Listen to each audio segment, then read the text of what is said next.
Hey guys, welcome back to knowledge treasure hunters. I hope आप सभी लोग काफ़ी ज़्यादा अच्छे होंगे और पढ़ाई भी काफ़ी शानदार चल ही रही होगी। और आपको तो पता ही है कि हम क्या कर रहे थे। तो हम PT 365 को कर रहे थे, इकोनॉमी का हम कवर कर रहे हैं, जिसमें पार्ट 5 तक हम ऑलरेडी कवर कर चुके हैं।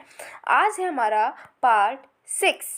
तो आज हम क्या करने वाले हैं मैम, बताओ तो जल्दी से कि आज हमें क्या करना है। तो आज हमें ना खेती करनी है। जी हाँ, आज हम सीखेंगे कि हम बहुत सारी जो क्रॉप्स हैं उसके बारे में सीखेंगे, कौन सी क्रॉप कैसे हमें करनी चाहिए, कौन सी नहीं। तो हमें क्या करना है कि आज लिटरली हमें खेती करनी सीखनी है। मतलब आज हम एग्रीकल्चर को पढ़ेंगे। ठीक है, एग्रीकल्चर को मैम हम पढ़ते क्यों, पहले ये तो बता दो। हर जगह हम देखते हैं एग्रीकल्चर पढ़ना है, जब देखते हैं एग्ज़ाम आ रहा है, एग्ज़ाम में देखते हैं जाकर तो वहाँ पर एग्रीकल्चर से रिलेटेड हमें क्वेश्चन भी देखने को मिल जाता है।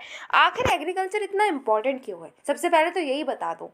ठीक है, क्योंकि हमें जब तक ये पता नहीं होगा कि एग्रीकल्चर हम क्यों पढ़ते हैं, क्यों इतना UPSC इस पर फोकस करे जा रहा है, हमेशा कोई ना कोई क्वेश्चन इस पर देता है, तब तक हमें मन नहीं होगा पढ़ने का, है ना। तो पहले हम यही समझ लेते। देखो, हमें इतना तो पता ही है कि हमारी इंडिया क्या है। इंडिया में बहुत सारे लोग, जो हमारी ये इंडिया है, सपोज करो तो इंडिया में हमें पता है लगभग आधी पॉपुलेशन, 50% पॉपुलेशन, भले ही GDP में इतना कंट्रीब्यूट अब हम नहीं कर पा रहे हैं एग्रीकल्चर एरिया से, बट अभी भी जो 50% से ज़्यादा पॉपुलेशन अभी भी हमारी एग्रीकल्चर एक्टिविटी में ही इन्वॉल्व है। एग्रीकल्चरल एक्टिविटीज़ से ही अपनी जो लाइवलीहुड है उसको अर्न कर रहे हैं। तो जब इतनी सारी पॉपुलेशन खेती कर कर ही गुजारा कर रही है, तो जब तक हमें यही नहीं पता होगा भाई खेती क्या है, उसमें कैसे क्या हम क्रॉप्स को ग्रो करेंगे, कैसे नहीं करेंगे, तो हमें कैसे पता चलेगा, हम कैसे आगे चलकर एडमिनिस्टर करेंगे, राइट। जैसे अब आप वीट की बात ले लो। ठीक है, वीट की बात ले लो। अब आपको पता ही नहीं है कि वीट कहाँ पर ग्रो होगा, कैसे ग्रो होगा, क्या चीज़ उसको चाहिए है, क्या नहीं चाहिए है, कितनी बारिश चाहिए है, कितनी धूप चाहिए। तब तक अगर आप किसी ऐसे एरिया में एडमिनिस्ट्रेशन के ग्रुप में पहुंच गए जहाँ पर वीट ही बहुत ग्रो हो रहा है, तो आपको तो उसके बारे में कुछ पता ही नहीं है। अब फार्मर्स आएंगे आपके सामने अपनी प्रॉब्लम्स को लेकर, तो आपको तो जब पता ही नहीं है कि भाई क्या प्रॉब्लम उनकी है, वो प्रॉब्लम जेन्युइन है या नहीं, तो अब तक आप कोई स्टेप ले नहीं पाएंगे। इसीलिए आपको जानना चाहिए ये सब चीज़ें। ठीक है, इसीलिए हम क्या करते हैं, एग्रीकल्चर को पढ़ते हैं। चलो, इतना तो समझ में आया कि हाँ, एग्रीकल्चर हमारे लिए इम्पॉर्टेंट है। और अगर हम कभी अपना ऑफिस है उसको जब ज्वाइन कर भी लेंगे, इतनी सारी मेहनत करने के बाद में, पेपर क्लियर करने के बाद में, इंटरव्यू को भी क्रैक करने के बाद में, ट्रेनिंग को अचीव करने के बाद में, तब भी हमें ज़रूरत होगी कि हमें एग्रीकल्चर की नॉलेज हो। क्योंकि इंडिया में किसी भी एरिया में आप चले जाएंगे, कहीं पर भी एडमिनिस्ट्रेशन के ग्रुप को ज्वाइन करेंगे, किसी भी ऑफिस को ज्वाइन करेंगे, कहीं ना कहीं से एग्रीकल्चर से रिलेटेड कोई ना कोई प्रॉब्लम आपको देखने को मिलेगी, जिसके लिए आपको सोल्यूशन अचीव करना होगा, उसको सोल्यूशन को फाइंड करना होगा। तो मैम आप इतना तो बता दिया, ये बताओ अच्छा पढ़ने क्या वाले हैं। चलो, सबसे पहले हम पढ़ने वाले हैं भाई एग्रीकल्चरल इनपुट्स को, कि भाई एग्रीकल्चर से रिलेटेड कौन कौन सी चीज़ें हैं जो हमें चाहिए होती हैं एग्रीकल्चर को करने के लिए, राइट। कौन कौन से इनपुट चाहिए होते हैं। जैसे हम अभी पढ़ाई कर रहे हैं, ठीक है, हम अपनी तैयारी कर रहे हैं, तो भाई उसमें हम बहुत सारे इनपुट लगाते हैं ना, अपना टाइम लगा रहे हैं, अपनी मेहनत लगा रहे हैं, अपना दिमाग इन्वेस्ट करते हैं, बुक्स खरीदते हैं, ऑनलाइन सोर्सेज को देखते हैं, उसके बाद हम पढ़ाई भी कर रहे हैं, टेस्ट देते हैं, राइट। तो बहुत सारे इनपुट्स हम लगा रहे हैं, राइट। तो जब हम एग्रीकल्चर करते हैं उसमें भी हम बहुत सारे इनपुट्स को हम लगाते हैं। ठीक है, सबसे पहले एग्रीकल्चरल इनपुट्स से रिलेटेड हमारी जो टॉपिक है, that is most most most important, MSP। हम भाई छोटे जब 5th क्लास में होते हैं ना, तब से MSP पढ़ने ही लगते। कहीं ना कहीं से वो MSP का जो नाम है ना, ये हमारे दिमाग में आ ही जाता है। कहीं ना कहीं से किसी बुक में पढ़ लेते हैं, कहीं कोई न्यूज़ सुन लेते हैं, तो कहीं ना कहीं से ये MSP जो है, बहुत ही लंबे टाइम से इस वर्ड को सुनते हुए आ रहे हैं, राइट। कुछ ना कुछ हमें इसके बारे में पता भी है कि भाई MSP क्या होता है, लेकिन कुछ ना कुछ सिर्फ पता होने से काम तो चलता नहीं है भाई। आपको तो जब इतना बड़ा ऑफिस आपको ज्वाइन करना है, इतनी बड़ी रेस्पॉन्सिबिलिटी को ज्वाइन करना है, इतना बड़ा, इतना डिफ़िकल्ट जो आपका जो एग्ज़ाम है, जिसको कंसीडर किया जाता है, हालांकि ये डिफ़िकल्ट अगर आप सोचेंगे तभी है, वरना तो नहीं है ना। तो ये जो डिफ़िकल्ट एग्ज़ाम जो माना जाता है कि टफेस्ट एग्ज़ाम है, तो इसमें अगर हमें कुछ ना कुछ सिर्फ पता हो तब तो काम नहीं चलेगा। आपको कुछ ना कुछ से नहीं, बल्कि सब कुछ पता होने से ही काम चलेगा। तो कुछ ना कुछ तो हमें चलो पता है MSP के बारे में, बट MSP के बारे में कुछ ना कुछ नहीं, आज हम देखते हैं सब कुछ कि MSP क्या क्या है, इसमें कहाँ से क्या होता है, कैसे प्रोविज़न आए, कौन सी रिकमेंडेशन है, सब कुछ देखेंगे। ठीक है, चलो वो सब तो हम देखेंगे ही, लेकिन उससे पहले बात की जाए कि आखिर ये न्यूज़ में क्यों आ गई। भाई किसी को सपना आ गया था कि MSP को न्यूज़ में ले आओ, बच्चों को पढ़ना है MSP, नहीं। ऐसा तो नहीं हुआ, कोई न्यूज़ आई होगी। क्या न्यूज़ थी, चलो देखते हैं। तो अभी न्यूज़ ये इसलिए है कि जो कैबिनेट कमेटी है इकोनॉमिक अफेयर्स की, उसने क्या किया है, उसने कहा है कि एमएसपी जो है ना, अब महंगाई बढ़ गई है तो जो आपके फार्मर्स हैं उनको उनका जो भी लाइवलीहुड है वो नहीं हो पा रहा था। एमएसपी जितनी मिल रही थी उससे उनका काम नहीं चल रहा था, तो उन्होंने डिमांड की थी कि भाई एमएसपी बढ़ाई जाए, क्योंकि इतना जो मिलता है हमें उतने से हमारा काम चल नहीं रहा है, क्योंकि महंगाई बढ़ गई है तो हमारे और भी खर्चे जो नहीं निकल पा रहे हैं। तो क्या हुआ है कि जब इस बात पर चर्चा की गई, इस बात पर सोच विचार हुआ, उसके बाद में क्या हुआ है कि जो कैबिनेट कमेटी है इकोनॉमिक अफेयर्स की, उन्होंने क्या किया, उन्होंने कहा ठीक है भाई, महंगाई बढ़ गई है, हर किसी को ज़्यादा ज़्यादा पैसा मिल रहा है, लोग ज़्यादा ज़्यादा खर्च कर रहे हैं, तो हमारे फार्मर्स क्यों सफ़र करें भाई, वो तो सबसे ज़्यादा मेहनत करते हैं। तो ऐसा करो कि 6 जो राबी क्रॉप्स हैं उनको क्या करना है, उन पर एमएसपी को बढ़ा दिया। कितनी अच्छी बात है। इन्होंने क्या किया है कि 6 राबी क्रॉप्स जो हैं उस पर एमएसपी को बढ़ा दिया गया है। कौन सी साल के लिए, 2023 से 24 तक की जो टाइम पीरियड है, वहाँ पर जो भी एमएसपी अब 6 क्रॉप्स के लिए मिलेगी वो बढ़ा दी गई है। किसने कहा है, किसने अप्रूवल दिया, तो आपको याद रखना है, cabinet committee on economic affairs. लेकिन ये कौन कौन सी क्रॉप्स बढ़ाई गई है, ये राबी क्रॉप्स क्या है, खरीफ क्रॉप्स क्या है, जैद क्रॉप्स क्या है, ये सब आपको पता होना चाहिए। चलो जानते हैं। वो सब जानने से पहले हमें पहले पता होना चाहिए कि भाई ये एमएसपी क्या है। भाई जब तक एमएसपी क्या है, ये कौन सी चिड़िया, यही नहीं पता होगा तब तक ये चिड़िया का घोंसला उसका समझने से कोई फ़ायदा नहीं है। ठीक है, जब तक आपको चिड़िया का ही बारे में ना पता हो। तो चलो पहले चिड़िया ही देख लेते हैं कि ये जो एमएसपी क्या है। ठीक है, तो एमएसपी क्या है, ये प्राइस सपोर्ट मैकेनिज्म है। देखो होता क्या है, पहले ये समझो, ये लिखा है वो हम बाद में समझेंगे। देखो होता ये है कि जो हमारे फार्मर हैं, देखो आपने अगर हिस्ट्री पढ़ी है, मॉडर्न हिस्ट्री पढ़ी, तो आपने पढ़ा है कि क्या होता था, पहले इंडिगो होता था, इंडिगो खेती होती थी, राइट। उन्होंने क्या किया था, जो ब्रिटिशर्स थे उन्होंने फोर्स किया था हमारे फार्मर्स को कि आप इंडिगो ग्रो करो। बेचारे हमारे फार्मर्स इंडिगो ग्रो करते थे, लेकिन क्या हुआ था आपको पता है कि डाई आ गई थी। डाई आने के बाद में क्या हुआ, जर्मन डाई आ गई थी। उसकी वजह से हमारी जो फार्मर्स थे उनकी इंडिगो बिक ही नहीं रही थी। ठीक है, जो ब्रिटिशर्स थे उन्होंने हमारी फार्मर्स की इंडिगो नहीं ली थी, राइट। इसकी वजह से उन्हें बहुत ज़्यादा लॉस हुआ था।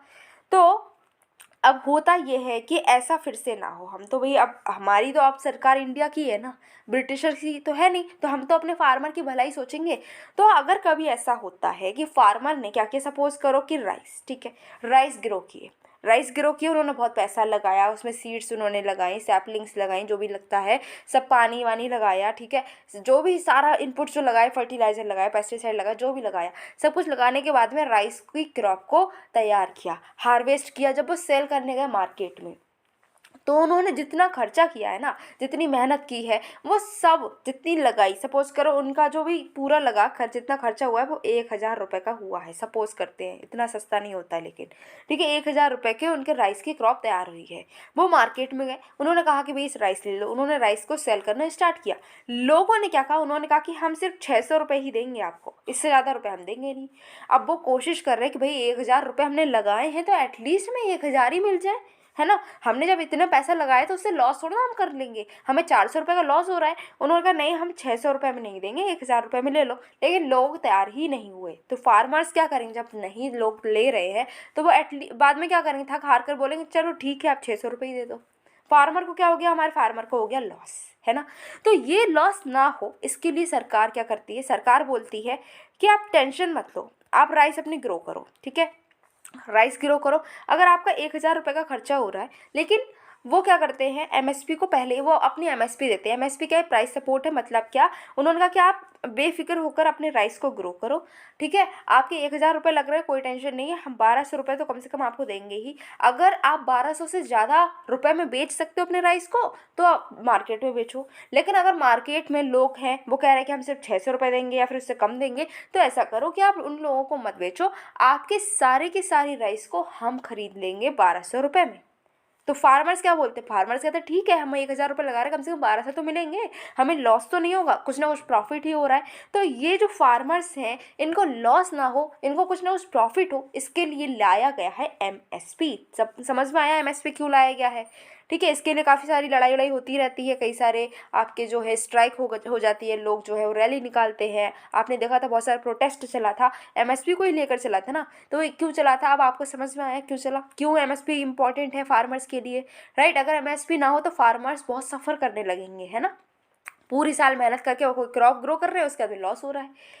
तो इसके लिए उनको प्रोटेक्ट करने के लिए, उनको सपोर्ट करने के लिए एमएसपी को लाया गया है। अब इतना तो समझ में आया, लेकिन अब ये जो समझ में आया इसको देखते हैं और डिटेल में। चलो, तो एमएसपी क्या है, हमें समझ में आया कि एक प्राइस सपोर्ट मैकेनिज्म है जो कि सेफ्टी पहुंचाता है किसको, फार्मर्स को, क्योंकि वो गारंटीड प्राइसेस दे देता है कि आप क्या करेंगे कि आपको, मैंने क्या कहा कि 1200 रुपये का आपको राइस लेना ही लेना है, ठीक है, कोई टेंशन नहीं है, आप ज़्यादा महंगा बेच सकते हो तो मार्केट में बेचो, वरना कोई बात नहीं है, 1200 तो आपके पक्के ही है, सरकार ले लेगी 1200 में, राइट। तो ये क्या हुआ कि फार्मर्स को कुछ गारंटीड प्राइस दे देते हैं, है ना, अपने प्रोडक्ट के लिए, साथ ही साथ में उनको सपोर्ट देते हैं, उनको प्रोटेक्ट करते हैं, उनको सेफ्टी प्रोवाइड करते हैं। चलो, ये तो समझ में आया, लेकिन ये एमएसपी का मुद्दा उठा कहाँ से, किसको किसको सपना आ गया कि भाई एमएसपी दे देनी चाहिए लोगों को, किसको सपना आ गया था, एकदम से मुद्दा आ गया? नहीं। तो ये जो एमएसपी का मुद्दा है, एमएसपी का जो आपका एक थिंकिंग लेकर आए थे, एमएसपी लेकर आना चाहिए, ये स्टार्ट हुआ था 1966-67 में ही, जब हम पैदा भी नहीं हुए, राइट। तब से ही ये जो एमएसपी है चली आ रही है। 66 में ये बात स्टार्ट हुई कि एमएसपी को प्रोवाइड करना चाहिए। एमएसपी को लेकर आया गया था पहले वीट के लिए, सबसे पहले किसके लिए एमएसपी लेकर आई गई थी, वीट के लिए, ठीक है। उसके बाद में जो अलग अलग और ज़्यादा क्रॉप्स थी उनके लिए भी लाई गई, क्योंकि अब जब वीट को लाई गई उसमें फ़ायदा हुआ कि वीट जो है, फार्मर्स जो है उनको फ़ायदा हो रहा था। तब बात ये आई कि भाई वीट को ही क्यों, हम सिर्फ गेहूँ खाकर ही तो नहीं जिंदा है ना, हम तो बहुत सारी चीज़ें खाते हैं। तो जब बहुत सारी चीज़ें खाते हैं तो उन पर भी तो एमएसपी दो ना, वरना तो सारे फार्मर सब बोलेंगे कि हमें सेफ्टी कहाँ से मिल रही है, वीट से, तो हम वीट ग्रो करेंगे। पता चले पूरी इंडिया में जितने लोग सब वीट ही ग्रो कर रहे हैं। अब हमें तो चावल खाने का मन है कि आज चलो पुलाव बनाएंगे, पुलाव बनाओगे कहाँ से, गेहूँ से थोड़ा ना बनाओगे। लेकिन यहाँ पर तो इंडिया में तो सारे लोगों ने गेहूँ उगाए हैं, क्योंकि उन्हें एमएसपी मिल रहा था। तो पुलाव खाने को मिलेगा ही नहीं, जीरा राइस खाने को मिलेगा ही नहीं। क्यों नहीं मिलेगा भाई, क्योंकि राइस तो ग्रो ही नहीं हुआ। इसीलिए कि ऐसा ना हो कि बस सिर्फ वीट ही मिलता रहे, पूरी इंडिया में सारे लोग वीट ग्रो करें, इसके लिए धीरे धीरे क्या किया गया, पहले वीट को मिली थी एमएसपी, फिर बहुत सारे अलग अलग जो इसेंशियल फूड क्रॉप्स थी उनको भी एमएसपी मिलने लगी, ठीक है। अब ये जो एमएसपी होती है उसके बाद में जो फूड क्रॉप्स खरीद लेती सरकार, करती क्या है, खुद खाती है क्या, इतना सारा खा लेगी क्या वो, नहीं भाई, इतना थोड़ा ना खाएंगे। तो हमारी सरकार एमएसपी पर क्या करती है, फूड क्रॉप्स को लेती है, एमएसपी पर क्या करते हैं, फूड क्रॉप्स को ले लेते हैं, ठीक है, फार्मर से, फार्मर को पैसे दे दिए, बात खत्म हो गई। लेकिन वो जो लेकर रख लिया है उसका क्या करेंगे, उसको वो पीडीएस के सिस्टम से बांट देते हैं। जो राशन शॉप पर आपको राशन मिलता है 1 रुपये किलो, 2 रुपये किलो, 3 रुपये किलो, इस इतना सस्ता जो राशन मिलता है, हालांकि क्वालिटी इतनी बेस्ट नहीं मिल पाती है, बट हाँ मिलता तो है हमें, राइट। तो जो मिलता है वो कहाँ से आता है, सरकार, वो यही एमएसपी वाला जो वो सामान जो खरीदते हैं, जो प्रोडक्ट एमएसपी पे खरीदते हैं, जो फूड क्रॉप वो खरीदते हैं, वही पीडीएस के सिस्टम से बांट देते हैं। समझ में आया क्या सिस्टम चल रहा है? हाँ जी, समझ में आ गया। अच्छा, ये करता क्या है, एमएसपी क्यों लेकर है, क्या फ़ायदा होता है? तो सबसे पहली बात तो हमारे फार्मर्स को एक सेफ्टी प्रोवाइड कर रहा है, ठीक है, फार्मर्स टेंशन फ्री होकर काम कर रहे हैं। दूसरी चीज़ कि प्राइस फ्लक्चुएशंस को भी बचाता है, जैसे कि मॉनसून आ गया है, कोई भी इन्फॉर्मेशन नहीं मिली, उसकी वजह से कोई लॉस हो गया है, कोई डिजास्टर आ गया है, इस तरीके से कुछ हो गया ना, तो भी फार्मर्स को सेफ्टी मिलती है। और क्या होता है कि उनको सेफ्टी मिल रही है, प्राइस फ्लक्चुएशंस भी नहीं हो रहे हैं, ठीक है। अब जैसे उन्होंने कह दिया कि 1200 रुपये है, 1200 से कम में कोई भी राइस नहीं खरीदेगा, तो अब क्या होगा कि सरकार 1200 में लेने को तैयार है, ठीक है। अब फार्मर्स ट्राई करेंगे कि हम 1500 में बेच दें मार्केट में, लेकिन कोई भी रेडी नहीं हुआ, लोग कह रहे हैं 1000 में लेंगे राइस को। तो फार्मर क्या करेगा, 1000 में नहीं बेचेगा, वो कहेगा कोई टेंशन नहीं है, मत लो, जाओ। वो क्या करेगा, सीधे उठाकर गवर्नमेंट को बेच देगा 1200 रुपये में। तो इतना हमें अश्योरिटी मिलती है कि क्या है कि जो राइस है ना उसका प्राइस 1200 से कम हो ही नहीं सकता। क्यों नहीं हो सकता, क्योंकि कोई भी फार्मर पागल तो है नहीं, ठीक है। वो क्या करेगा, उसको पता है कि अगर 1200 से ज़्यादा में मिल रहा है तो अच्छी बात है, हम मार्केट में देंगे, वरना तो हम 1200 से कम में देंगे नहीं, 1200 रुपये में सरकार को दे देंगे। मतलब क्या कि 1200 से कम में वो कभी भी किसी को देगा ही नहीं। जब देगा ही नहीं तो प्राइस 1200 से कम होगा ही नहीं, तो प्राइस फ्लक्चुएशन से बचाता है ये, ठीक है। इतनी बात तो समझ में आ गई। लेकिन अभी हमने बात की थी कि जो ये आपका एमएसपी है ये पहले वीट के लिए मिला था, लेकिन इसने क्या किया, धीरे धीरे हमने ये एमएसपी बहुत सारी अलग अलग क्रॉप्स के लिए भी एक्सटेंड की है। क्वेश्चन यहाँ से बनता है और आपको ये याद रखना है कि भाई कहाँ कहाँ पर किस किस कैटेगरी में कौन कौन सी क्रॉप्स को एमएसपी प्रोवाइडेड है। चलो सबसे पहले हम बात करते हैं सीरियल्स की। ये वो वाले सीरियल नहीं है जो आप देखते हैं सासू टाइप्स। ये कौन से सीरियल हैं? देखो जो हम अनाज खाते हैं, ठीक है, अनाज खाते हैं, ये वो वाले सीरियल हैं। तो हमें याद रखना है कि अभी एट प्रेजेंट 7 तरीके के अनाज को एमएसपी मिलती है, ठीक है, याद रखना है कौन कौन से अनाज है जिस पर एमएसपी प्रोवाइडेड है। चलो देखते हैं। सबसे पहले ये बताओ आप क्या क्या मेनली 2 अनाज खाते हो? हम क्या खाते हैं? रोटी खाते हैं, राइट, चावल खाते हैं। ये दोनों चीज़ें ही मोस्ट कॉमनली इंडिया में खाई जाती हैं, है ना। तो रोटी किससे बनेगी भाई? व्हीट से बनेगी, तो व्हीट पर एमएसपी मिल जाएगी। और क्या है? चावल किससे मिलेंगे भाई? हमें पैडी से, राइट, पैडी राइस, तो उससे मिलेंगे। तो हमें इतना याद रखना है पैडी और व्हीट दोनों पर ही एमएसपी मिलती है। अच्छा, पॉपकॉर्न खाए हैं? हाँ जी, पॉपकॉर्न खाए हैं। पॉपकॉर्न किससे बनते हैं? मेज से मिलते हैं। तो ठीक है भाई, तो अब जब पॉपकॉर्न, अगर भाई मूवी देखने जाएंगे और पॉपकॉर्न ना हो तो काम कैसे चलेगा? इसलिए पॉपकॉर्न वाले जो मेज़ है ना, तो पॉपकॉर्न बनेंगे मेज़ से, तो मेज़ जो है उस पर भी आपको क्या मिलेगी? एमएसपी मिलेगी, ठीक है। ज्वार, बाजरा, रागी, बार्ले, इन पर भी एमएसपी मिलती है। आपको याद रखना है टोटल 7 तरीके के अनाज हैं जिस पर हमको क्या मिलती है? एमएसपी मिलती है, ठीक है। दालें खाइए? हाँ जी भी, दालें तो बहुत इंपॉर्टेंट है, प्रोटीन मिलता है उससे, बहुत सारे अलग अलग आपके जो नीड्स हैं, न्यूट्रिएंट्स हैं, वो सारे कुछ हमें मिल जाते हैं पल्सेस से। तो कौन कौन सी पल्सेस है जिस पर एमएसपी मिलती है? तो एमएसपी मिलती है 5 तरीके की पल्सेस पर, ठीक है। बहुत सारे लोग हैं जिनको अभी तक भी नहीं पता होगा शायद कि जो दाल है उनका एक्चुअल नाम क्या है। वो कैसे बात करते हैं? लाल दाल, हरी दाल, काली दाल, पीली दाल, इस तरीके से वो डेडिकेट करते हैं दाल को अलग अलग नाम, राइट। लेकिन यहाँ पर आपको लाल दाल, काली दाल, पीली दाल ऑप्शन में नहीं मिलेगी, आपको उसके नाम मिलेंगे, ठीक है। अच्छा, तो हम देख लेते हैं आखिर कौन कौन सी दाल हैं जो कि जिन पर एमएसपी मिला है। देखो, चना की दाल, ओके, उस पर जैसे चना की दाल बोल रहे हो फिर चना बोल लो, दोनों पर ही एमएसपी मिलेगा, क्योंकि चना की दाल तो आप ग्रो नहीं करोगे, आप ग्रो करोगे चना को। तो और चना तो आप सभी लोग उसको यूज़ करते होंगे, सब उसको खाते होंगे। तो चना क्या है?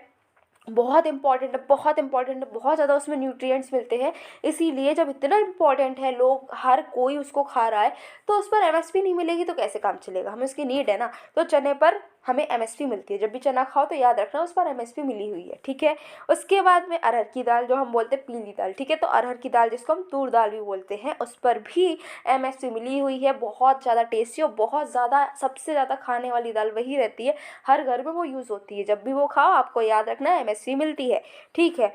अरहर की दाल के बाद में उड़द की दाल, भी उड़द की दाल कौन सी? काली दाल, ठीक है। अब काली दाल ऑप्शन में ढूंढोगे तो नहीं मिलेगी, लेकिन उड़द की दाल उस पर लिखी मिलेगी जिस पर आपको एमएसपी मिलती है, ये भी याद रखो।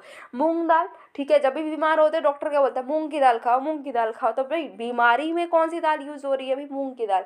तो बीमारी में हमें मूंग की दाल मिलेगी ही नहीं अगर, तो कैसे काम चलेगा? तो बीमारी में हर किसी को मूंग की दाल मिल जाए, इसके लिए उस पर एमएसपी प्रोवाइडेड है, याद रखो। उसके बाद में है मसूर की दाल, भाई उड़द, उसके बाद में अरहर और मसूर दोनों मिक्स करके बनती है ज़्यादातर, राइट। तो मसूर पर भी एमएसपी है। सपोज करो अब मसूर की दाल मिले ना, उस पर एमएसपी हो ही ना, तो लोग ग्रो ही नहीं करेंगे, तो हम सिर्फ अरहर की दाल बनाएंगे, है ना, तो ज़्यादा टेस्ट नहीं आएगा। इसलिए मसूर पर भी क्या है? एमएसपी है। तो क्वेश्चन में आ जाए तो आपको याद रखना है कौन कौन सी दालें जिस पर एमएसपी मिलती है। ओके, अब ये बताओ कि दाल बना लिया है, चावल बना लिया है, लेकिन ऑयल ही ना हो तो सब्जी कैसे बनेगी? तड़का कैसे लगेगा? तो ऑयल्स, बहुत सारे ऑयल भी हैं जिस पर क्या है? एमएसपी प्रोवाइडेड है ना। ऑयल का भी तो यूज़ होता है, तो ये ऑयल भी देखते हैं। तो 7 अनाज और 7 ही ऑयल ऐसे हैं जिस पर एमएसपी मिला है। मैम हम तो 7 तरीके के ऑयल का यूज़ ही नहीं करते, हम तो ज़्यादातर मस्टर्ड ऑयल का यूज़ कर लेते हैं या फिर सोयाबीन ऑयल का यूज़ कर लेते हैं, लेकिन 7 तरीके के ऑयल क्यों दिए? तो देखो, सिर्फ हमारे घर में क्या बन रहा है, हमारे घर में कौन सा तेल यूज़ होता है, इससे काम नहीं चलेगा। पूरी इंडिया में अलग अलग लेवल पर अलग अलग तरीके के यूज़ हो रहे हैं तेल, राइट। तो सारे तेल को देखकर, उनकी नीड, उनके इम्पोर्टेंस को देखकर एमएसपी दी जाती है। तो देख लेते हैं आखिर कौन कौन से ऑयल हैं जिस पर क्या मिलती है? एमएसपी मिलती है। पहला है रेप सीड मस्टर्ड, ठीक है। दूसरा है groundnut, soybean, sunflower, sesamum, safflower and niger seed. ये जो ऑयल है इन पर एमएसपी प्रोवाइडेड है। ठीक है, 4 ऐसी कॉमर्शियल क्रॉप्स है, इससे क्वेश्चन बन चुका है, ये वाला पॉइंट आपको याद रखना है कि कौन सी कॉमर्शियल क्रॉप्स ऐसी हैं जो कि जिन पर एमएसपी प्रोवाइडेड है। तो एमएसपी प्रोवाइडेड है कॉटन पर, जिस जो कॉटन कैसे ग्रो होती है उसको हम आगे ही समझेंगे, आज ही समझ लेंगे, आज हमें कॉटन ग्रो करना आ जाएगी, बहुत अच्छी बात है। उसके बाद में शुगर केन, हर जगह आपने देखा ही होगा भाई, गन्ने की खेती हो रही है, गन्ने की खेती सबने देखी होगी, राइट। इतने छोटे बच्चे तो हम है नहीं कि हमने कभी गन्ने की खेती ना देखी हो, इतने बड़े हो गए, कभी ना कभी तो मौका मिला ही होगा। तो जो इतना हमने देखा है कि भैया शुगर बन रही है, इतनी बड़ी बड़ी इंडस्ट्रीज़ लगी पड़ी हैं, तो वहाँ पर गन्ने की ज़रूरत होती है। तो और उससे शुगर बन रही है, हमारी इंडिया में शुगर है, मोलासिस जो है उसका भी यूज़ हो रहा है आजकल, इथेनॉल ब्लेंडिंग बहुत चल रहा है, ट्रेंड में चल रहा है, राइट। और उसके बाद में आपका जो गुड़ है, और बहुत सारी नीड होती है हमें शुगर केन की। तो शुगर केन जब इतनी इंपॉर्टेंट है तो उस पर भी क्या है, एमएसपी प्रोवाइडेड है। कोपरा एंड जूट, जूट कैसे ग्रो करा जाता है वो भी आज ही हम सीखेंगे। तो हमें आज कॉटन, जूट और बहुत सारे अलग अलग कल्टीवेशन करने आएंगे, इसलिए कंटिन्यू रहो, पढ़ते रहो। चलो, एमएसपी समझ में आया, ठीक है, आगे बढ़ते हैं। और क्या है इसमें बात पढ़ने को, तो अब ये बात आती है कि अच्छा ये एमएसपी प्रोवाइडेड है, सेफ्टी दे रही है, बहुत अच्छी बात है, हमें बहुत सारी इंपॉर्टेंट जो क्रॉप्स है वो भी मिल रही है, बहुत अच्छी बात है। लेकिन ये एमएसपी कौन फिक्स कर देता है भाई, किसको किसको सपना आता है कि इतनी एमएसपी प्रोवाइड कर दी जाए, इतनी एमएसपी इसको दे दे, इतनी एमएसपी उसको दे दे, क्यों और कैसे, ये कैसे होता है, चलो सीख लेते हैं ये भी। तो एमएसपी जो है इसको फिक्स किया जाता है हर साल में 2 बार। ठीक है, एक साल में 2 बार एमएसपी को फिक्स किया जाता है। कौन फिक्स करता है, तो commission for agricultural cost and prices एक स्टैट्यूटरी बॉडी है, ये रिकमेंड करती है, उसके बाद में अप्रूवल मिलता है हमें cabinet committee of economic affairs से, जिसने अभी अप्रूवल दिया भी है कि राबी क्रॉप्स जो है उसकी प्राइसेस को बढ़ाना है, राइट। तो इसको रिकमेंडेशन कौन देता है कि कितना प्राइस देना है, कितना नहीं देना है, कितना पैसा देना है, कितना नहीं देना है। तो ये ऐसे नहीं होता है कि भैया रात में हम सो गए, सुबह और रात में हम सोते सोते हमें सपना आया कि इतने प्राइसेस है उसको फिक्स कर दो, सुबह उठे हमने रिकमेंडेशन दी, फिर अप्रूवल मिल गया, ऐसा थोड़ी होता है, राइट। सपने में तो पता नहीं आएगा भी या नहीं आएगा, सपने में कभी पढ़ाई आती ही नहीं है ना। तो फिर क्या है कि अभी जो ये एक कमीशन हमने बना रखी है, कमीशन कौन सी है, commission for agricultural cost and price, भाई एग्रीकल्चर से रिलेटेड कौन से कॉस्ट कितनी रखनी है, कितनी प्राइसेस रखनी है, ये पूरी के पूरी कमीशन ही बना रखी है, जिसका काम ही यही है कि वो प्राइसेस को सब एनालाइज करेगा, बढ़ानी है घटानी है, ये सब देखेगा। उसके बाद में ये सब पूरी जब रिसर्च कर लेगा, अपनी पूरी स्टडी कर लेगा, उसके बाद में रिकमेंडेशन देगा इस बॉडी को। ये कौन सी बॉडी है, ये है cabinet committee of economic affairs. इसके पास रिकमेंडेशन है, ये अप्रूवल देता है, साल में 2 बार होती है और एमएसपी फिक्स हो जाती है। समझ में आई, हाँ जी समझ में आ गई है, आगे बताइए, आगे सुनते हैं। आगे क्या है कि अब एमएसपी को ऐसे ही थोड़ा ना फिक्स कर देंगे, अब ये जो आपकी एक कमीशन बना रखी है ये भी तो कोई क्राइटेरिया को फॉलो करती होगी। भाई फार्मर्स है वो पूछ भी तो सकते हैं कल को कि हमें ये एमएसपी किस बेसिस पर मिल रही है, ठीक है, ये तो बताइए कि कैसे फिक्स किया आपने ये प्राइसेस। तो इसके लिए एक पूरा क्लियर कट एक पूरा स्ट्रक्चर है जिसको फॉलो करते हुए एमएसपी को फिक्स किया जाता है। अच्छा कैसे है फिक्स होती है, सबसे पहली बात जो एक्सपेंसेस फार्मर ने किए हैं, जो खर्चे फार्मर ने किए हैं किसी भी क्रॉप को उगाने में, वो सारे खर्चे को देखते हुए एमएसपी को डिटरमाइन किया जाता है। ठीक है, कैसे, तो फाइनल एमएसपी होती है, उसमें क्या होते हैं, जो भी एक्सपेंसेस हुए हैं वो आएंगे, प्लस जो भी फैमिली ने लेबर की है उसमें उसका भी कॉस्ट आएगा। ठीक है, आपको याद रखना है कि जो भाई फार्मर ने खर्चा किया वो तो आएगा ही, साथ में एमएसपी में हम क्या देखते हैं कि फार्मर ने कितनी मेहनत की है, उस मेहनत के भी उसको पैसे मिलते हैं। ठीक है, अभी क्या है, अभी डिमांड ये उठ रही है कि जो एक अलग ही कॉस्टिंग मेथड को यूज़ करना चाहिए। ठीक है, अभी जो है चल रहा है कौन सा मेथड कि आपको जितने खर्चे किए हैं प्लस आपने जितनी मेहनत की है उसका प्राइस आपको पे कर दिया जाएगा, लेकिन डिमांड ये हो रही है कि एक दूसरा कॉस्टिंग मेथड जो है उसका यूज़ हो। ठीक है, एक नेशनल कमीशन बनाई गई थी फार्मर्स पर जिसको हम स्वामीनाथन कमेटी बोलते हैं, उन्होंने भी कहा कि एमएसपी में क्या हो कि जितना एवरेज कॉस्ट लगी है प्रोडक्शन में, ठीक है, कोई भी क्रॉप को ग्रो करने में जितनी भी कॉस्ट लगी है उसके आधा ज़्यादा और हमें ऐड करके देना चाहिए। सपोज करो देखो 10 रुपये लगे हमें, ठीक है, रुक जाओ 1 मिनट, 10 रुपये लगे हमने कोई क्रॉप को ग्रो कर लिया। तो यहाँ पर जो स्वामीनाथन कमेटी है उन्होंने क्या बोला कि 10 रुपये लगे हैं ग्रो करने में, ठीक है, इसमें इसके आधे और ऐड कर दो, 5 और ऐड कर दो, तो जो एमएसपी है वो 15 रुपये दो। ऐसा किसने बोला है? स्वामीनाथन कमेटी ने बोला है। अब ये एक इन्फोग्राफिक दे रखा है जिसमें हम देख ही लेते हैं आखिर कि ये एमएसपी कैसे डिटरमाइन होगी। जब एक फार्मर जो है क्रॉप को ग्रो करेगा उस पर वो कुछ ना कुछ खर्चे करेगा, ठीक है, ऐसे खर्चे होंगे कुछ जो हमें दिखते होंगे, कुछ ऐसे खर्चे होंगे जो दिखेंगे नहीं, ठीक है, तो हमें दोनों ही कॉस्ट को कंसीडर करना है। अच्छा मैम ये बताओ कि खर्चे दिखते हैं और खर्चे नहीं दिखते हैं, इससे क्या मतलब है?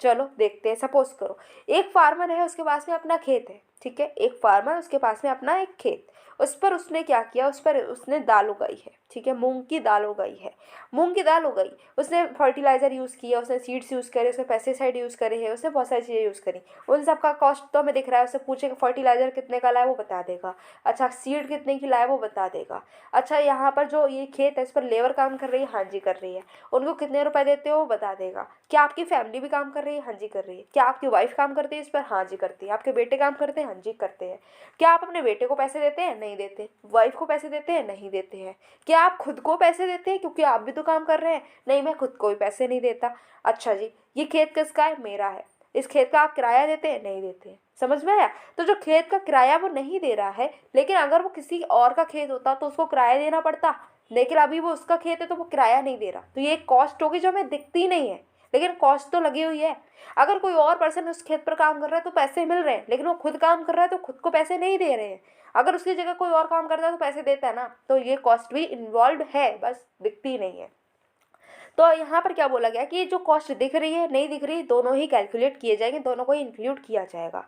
अच्छा कैसे डिटरमाइन करेंगे ये देखो, तो सबसे पहले है ए टू में क्या क्या आता है ये देखो, जितने भी कैश या फिर काइंड में एक्सपेंसेस हुए हैं जो फार्मर्स ने किए हैं, सीड पर, फर्टिलाइजर पर, केमिकल पर, जो लेबर है, जो फ्यूल है, इरिगेशन है, इन सब पर जो भी खर्चा किया गया है, कैश में किया हो, काइंड में किया हो, कोई टेंशन नहीं है, अगर खर्चा किया है इन्वॉल्व कर लो किसमें, ए2 में। ओके उसके बाद क्या है कि अब उसके बाद में जो सेकेंड स्टेप है वो है ए2 प्लस एफ एल। ये क्या है, यहाँ पर है actual cost plus imputed value of unpaired family labour. भाई यहाँ पर ए2 में क्या हो रहा है, ए2 में तो हमने जो पैसा दिया है, जो पे किया है, जो खर्चा हमने किया है और वो हमने इन्वॉल्व किया, लेकिन अभी हमने देखा था कि अनसीन जो आपकी इम्प्लिसिट कुछ अनपेड कुछ खर्चे होते हैं जो हमें दिखते नहीं है पर होते तो हैं, वो भी इन्वॉल्व कर लो। आपने खुद को तो पैसा नहीं दिया वो भी इन्वॉल्व करो, ठीक है, जो आपकी लैंड है उसका कोई किराया नहीं लेकर वो भी इन्वॉल्व करो, तो जो भी पैसा जो आपने पे नहीं किया पर वो खर्चा होता तो उसको भी इन्वॉल्व कर लिया। सेकेंड स्टेप हो गया A2 plus F L. Third step की बात करें तो आ जाता है सी2। यहाँ पर क्या है कि आपका ए2 और एफ एल के साथ साथ अगर वो लैंड किसी और काम में यूज होती तो जो पैसा जाता, जो पैसा मिलता, जो अभी इन्वॉल्व नहीं हुआ है, जो पैसा अभी नहीं मिल पाया है वो पैसा भी इन्वॉल्व कर लो, ठीक है, इन सबको इन्वॉल्व करके सी2 आ जाता है जो कि पे होता है, ठीक है, एमएसपी डिटरमाइन हो गई है। लेकिन ये जो एमएसपी है ये सीएसीपी रिकमेंड करता है, तो ये कैसे रिकमेंड करता है, कौन कौन से फैक्टर है वो ध्यान में रखता है, चलो तो ध्यान में रखता है कई सारे फैक्टर जिसको हम देखते हैं। सबसे पहले है कॉस्ट ऑफ प्रोडक्शन, ठीक है, ये तो सबसे इम्पॉर्टेंट है तो इसको ध्यान में रखा जाता है। उसके बाद में डिमांड एंड सप्लाई क्या है, ठीक है, उस कमोडिटी की। फिर डोमेस्टिक एंड इंटरनेशनल आपकी प्राइस क्या चल रहे हैं उस पर्टिकुलर प्रोडक्ट के। फिर इंटरक्रॉप प्राइस पैरिटी को भी ध्यान में रखता है। उसके बाद में कि जो ट्रेड है उसकी क्या टर्म्स चल रही हैं, एग्रीकल्चर और नॉन एग्रीकल्चर सेक्टर्स में ट्रेड की क्या टर्म्स है उसको भी ध्यान में रखा जाएगा। साथ ही साथ में अगर जो आपका एमएसपी है उसका क्या इम्प्लीकेशन पड़ेगा कंज्यूमर पर वो भी ध्यान में रखता है। इन सारी चीज़ों को ध्यान में रखते हुए एमएसपी को फिक्स किया जाता है। चलो एमएसपी के बारे में तो बात कर ही ली है हमने, अब हम बात करते हैं कुछ इसके रिश्तेदारों की। हाँ जी, ये न्यूज़ जो है इसके कुछ रिश्तेदार भी हैं। क्या रिश्तेदार हैं इसकी, जो रिलेटेड न्यूज़ है वो है प्राइस स्टेबलाइजेशन फंड। अच्छा एमएसपी से रिलेटेड है ये टर्म, हाँ जी है, चलो देखते हैं आखिर क्यों। तो ये जो प्राइस स्टेबलाइजेशन फंड है ये 2014-15 में सेटअप किया गया है। किसने सेटअप किया है इसको? तो department of agriculture, cooperation and farmers welfare ने इसको सेटअप किया है। भाई एग्रीकल्चर से रिलेटेड है तो कौन करेगा? एग्रीकल्चर वाला डिपार्टमेंट ही फिक्स करेगा। उन्होंने फिक्स कर दिया है इसको, 2014-15 में इसको फिक्स कर दिया गया है। ये क्या करता है? तो ये एक स्ट्रैटेजिक बफर जो है कमोडिटीज़ का उसको मेंटेन करता है। जैसे दाल है, अनियन है, पोटैटो है, इसको एक बफर की तरीके से इकट्ठा करा जाता है यहाँ पर, जिससे कि अगर प्राइस होल्डिंग हो जाती है, अगर आपका जो है एकदम से होल्डिंग हो रही है, स्पेकुलेशन हो रहा है, प्राइस बहुत ज़्यादा एकदम से बढ़ गया है, तो ये जो बफर है इसका यूज़ किया जाता है। ठीक है, यहाँ पर क्या डायरेक्ट परचेज होती है फार्मर से, जो मंडी है उसके गेट पर ही परचेज किया जाता है। देखो अभी आपने थोड़े कुछ साल, 1-2 साल पहले की बात है, आपने सुना होगा कि अनियन जो है बहुत बहुत बहुत ही महंगा हो गया, राइट? बहुत ज़्यादा महंगा हुआ था। और 1-2 साल की बात क्या ले लो, हर साल कभी ना कभी अनियन, कभी टमाटो, ये महंगे होते ही रहते हैं, हम देखते ही हैं। तो ये जो एकदम से महंगे हो जाते हैं, तो ये महंगे क्यों हो जाते हैं? कभी कभी तो भाई जेन्युइन कॉजेज होते हैं, कभी कभी उसकी होल्डिंग हो जाती है, लोग इकट्ठा करके रख लेते हैं कि अभी महंगा होगा तभी हम बेचेंगे उसको, बहुत महंगा हो जाएगा फिर बेचेंगे। तो ऐसा ना हो इसके लिए बफर बना कर रखा जाता है। अगर मान लो कि अब हमने देखा ना, डिमांड सप्लाई तो देखी है, डिमांड अगर बहुत ज़्यादा है, सप्लाई कोई चीज़ है नहीं, तो वो चीज़ महंगी हो जाएगी।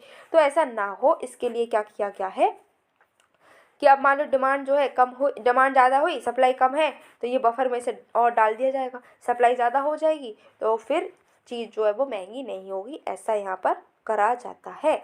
ओके, अब है नेक्स्ट टॉपिक जो हम सब ने जिसके बारे में सुना होगा। अब एक नया इन्वेंशन हुआ है नैनो यूरिया का।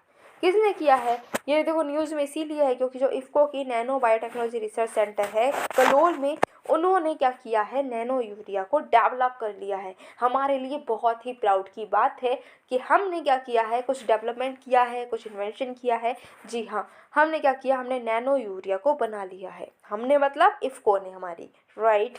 अब ये नैनो यूरिया बना लिया है तो पहले ये तो जान लो आखिर क्या है ये, चलो जान लेते हैं। नैनो यूरिया क्या है? एक पेटेंटेड केमिकल नाइट्रोजन फर्टिलाइजर है, क्योंकि हमें पता है कि हमारी इंडिया की मिट्टी में नाइट्रोजन बहुत कम मिलता है, नाइट्रोजन की कमी रहती है, इसीलिए हमें नाइट्रोजन रिच फर्टिलाइजर्स का यूज़ करना पड़ता है, राइट? तो नैनो यूरिया क्या है? एक ऐसा पेटेंटेड केमिकल है जो कि आपका एक फर्टिलाइज़र है नाइट्रोजन का, जिसमें क्या है, नैनो नाइट्रोजन पार्टिकल्स हैं। जो नाइट्रोजन होता है, जो नॉर्मली हमें नाइट्रोजन के जो पार्टिकल होते हैं वो बहुत छोटे पार्टिकल्स इसमें इन्वॉल्व हैं। साइज़ की बात करें तो 20 से 50 नैनोमीटर तक के उसका साइज है, ठीक है? हाँ जी है। न्यूट्रिएंट यूज इफिशिएंसी की बात करें तो नैनो यूरिया जो है वो 80% कम यूज़ होगा, जितना हमें अभी हम कन्वेंशनल हम यूज़ करते हैं फर्टिलाइज़र, नैनो जो न्यूट्रिशन, हाँ नाइट्रोजन वाला जो अभी हम आपका फर्टिलाइज़र यूज़ करते हैं, कन्वेंशनल फर्टिलाइज़र जो अब हम यूज़ करते हैं उसका 80% कम हम यूज़ करेंगे किसमें, इस नैनो यूरिया में, और काम हो जाएगा, सेम काम होगा। तो कितनी अच्छी बात है, राइट? कितनी अच्छी बात है, 80% तक काम हम यूज़ कर रहे हैं और काम सेम हो रहा है, तो हमारे लिए बहुत फ़ायदा होने वाला है। इसीलिए काफ़ी प्राउड की बात हमारे लिए है। ऐसा क्यों होता है? ऐसा इसलिए होता है क्योंकि जो नैनो यूरिया है उसका सरफेस मास रेशियो बहुत ज़्यादा होता है, जिससे कि न्यूट्रिएंट्स जो है ना वो बहुत जल्दी से रिलीज़ हो जाते हैं प्लांट्स में, और कंट्रोल्ड मैनर में हम उसको रिलीज़ कर सकते हैं, और ये काफ़ी बेनिफिशियल हमें रहेगा। चलो ये तो हमने देख लिया, लेकिन जो नैनो यूरिया बनाया है तो इसका कुछ फ़ायदा तो होगा, बिना फ़ायदे के हमने इतनी मेहनत करके क्यों बनाया? भाई फ़ायदा है तो देख लेते हैं आखिर क्या क्या फ़ायदा है। सबसे पहली बात कि इससे क्या हुआ, अगर हम नैनो यूरिया का यूज़ करते हैं तो क्रॉप यील्ड्स हाई हो जाएंगी। भाई जितना हम क्रॉप चाहते हैं उससे ज़्यादा ही हमें मिलने वाली है, फसल हमारी ज़्यादा हमें मिलेगी, बहुत अच्छी बात है। इससे जब फसल ज़्यादा होगी तो हमारी इनकम भी बढ़ जाएगी, बहुत अच्छी बात है, ये तो सिंपल बात है ही। फसल ज़्यादा होगी तो फूड की क्वालिटी भी बेटर हो जाएगी, ठीक है। केमिकल फर्टिलाइज़र हमने देखा 80% कम यूज़ कर रहे हैं, तो यहाँ पर केमिकल फर्टिलाइज़र का यूज़ भी कम होगा। इन्वायरमेंटल फ्रेंडली है, साथ ही साथ में स्टोर करने में और ट्रांसपोर्ट करने में भी ये ईजी है। Okay, moving towards our next slide that is related news. अब इसकी भी कुछ रिश्तेदार है, चलो देखते हैं इसकी रिश्तेदार न्यूज़ क्या कहती है। तो इसकी रिश्तेदार न्यूज़ कह रही है कि गवर्नमेंट जो है उसका कुछ एम है, हमारे भी तो एम है, हमारे भी तो कुछ गोल हैं, तो सरकार के भी हैं। सरकार का एम क्या है? सरकार का एम है कि हमको नैनो डीएपी को लॉन्च करना है। क्या इन्होंने बोला है? सरकार ने बोला है कि हमें नैनो डीएपी को लॉन्च करना है, ठीक है। एसएसपी यूरिया मिक्स और नैनो डीएपी, इसको हमें क्या करना है? लॉन्च करना है 2023 में। किसने बोला है? हमारी सरकार ने बोला है। नैनो डीएपी क्या है? सबसे पहले तो ये जानो। तो नैनो डीएपी और जो मिक्स है सिंगल सुपर फॉस्फेट जो एसएसपी है इसका जो, और यूरिया, इन सब का हेल्प अगर हम ये इन सब का मिक्स अगर हम लॉन्च कर देंगे तो क्या होगा? इससे इंपोर्ट डिपेंडेंस जो है वो हमारी रिड्यूस हो जाएगी। जो हम बहुत ज़्यादा इंपोर्ट करते हैं, ये जो फर्टिलाइज़र है ये बहुत ज़्यादा इंपोर्ट किया जाता है। तो ये फर्टिलाइज़र हम इंपोर्ट करेंगे तो हमारा फॉरेन एक्सचेंज, जिसके बारे में हमने कल ही पढ़ा है, तो फॉरेन एक्सचेंज जो है वो हमारा सब उसी में चला जाता है। हमारे डॉलर में हमें पेमेंट करना पड़ता है, हमने कल ही सीखा है। तो क्या होता है कि इससे हमारा फॉरेन एक्सचेंज रिजर्व कम होता है। ऐसा ना हो इसके लिए हम चाहते हैं कि इंपोर्ट कम से कम हम करें। तो ये जो है इसका अगर हम यूज़ करते हैं नैनो डीएपी और एसएसपी का मिक्स यूज़ अगर हम करेंगे तो क्या होगा कि हमारा इंपोर्ट कम हो जाएगा, जो हम चाहते हैं, ठीक है। डीएपी क्या है? डीएपी एक प्रेफर्ड फर्टिलाइज़र है इंडिया में। डीएपी को बहुत लोग पसंद करते हैं एक फर्टिलाइज़र के तौर पर। क्यों? क्योंकि इसमें नाइट्रोजन और फॉस्फोरस दोनों ही मिल जाते हैं, ठीक है। दोनों के दोनों मिल जाते हैं एक ही चीज़ में, एक ही फर्टिलाइज़र में हमें दोनों का फ़ायदा मिलता है।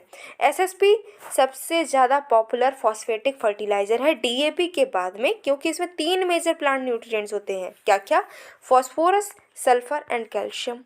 कुछ छोटे छोटे माइक्रो न्यूट्रिएंट्स भी मिल जाते हैं।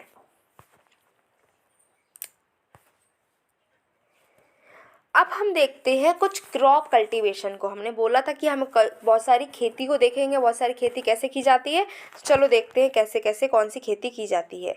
इसमें सबसे पहले तो मिलेट्स की बात आई है, ठीक है। मिलेट्स क्या होते हैं और इसकी ये क्या न्यूज़ है, ये सब हम देखते हैं सबसे पहले। तो मिलेट्स जो है वो न्यूज़ में क्यों आ गए हैं? तो न्यूज़ में इसलिए आ गए हैं क्योंकि 2023 को इंटरनेशनल ईयर ऑफ मिलेट्स जो है ये लॉन्च कर दिया गया है। क्यों? जिससे कि मिलेट्स जो है उसका हेल्थ बेनिफिट्स के लिए अवेयरनेस फैलाई जाए। अगर आपसे कोई बोल दे कि ये बाजरा की रोटी खा लो, तो आप क्या बोलोगे? हैं, बाजरा की रोटी?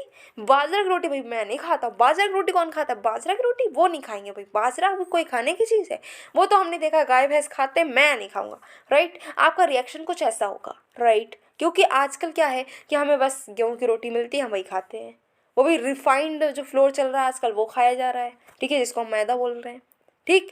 तो क्या हो रहा है कि ये जो आपका बहुत ही न्यूट्रिशनल जो आपके मिलेट्स थे, जैसे ज्वार है, बाजरा है, रागी है, इस तरीके के जो मिलेट्स थे जिनको बहुत ज़्यादा यूज़ किया जाता था पहले ज़माने में, इसीलिए लोग बहुत हेल्दी भी दिखते थे। आजकल क्या है कि हमारे फूड हैबिट्स ऐसी हो गई कि हम अनहेल्दी हैं, बच्चे बच्चे अनहेल्दी दिख रहे हैं, राइट। तो उसके लिए अब हम क्या कर रहे हैं? हम कह रहे हैं कि लोग जो है अनहेल्दी हो रहे हैं, इनको हेल्दी करो। फिर से इनको बताओ कि मिलेट्स कितने यूज़फुल हैं, उनके हेल्थ बेनिफिट्स तक लोगों तक उसकी अवेयरनेस पहुंचा। इसके लिए हमने मिलेट्स की एक इंटरनेशनल ईयर को घोषित किया है जो है 2023। अच्छा जी, अब ये तो हमें पता चल गया कि हमारी जो ये 2023 चल रही है ये इंटरनेशनल ईयर है मिलेट्स की, ये समझ में आया। लेकिन ये जो मिलेट्स हैं आखिर कौन सी भला है भाई? क्या है ये मिलेट्स? मिलेट्स क्या है? ये इतनी न्यूट्रिशनल है लेकिन है क्या, ये तो बताओ। और इसकी क्या सिग्निफिकेंस है, चलो देख ही लेते हैं।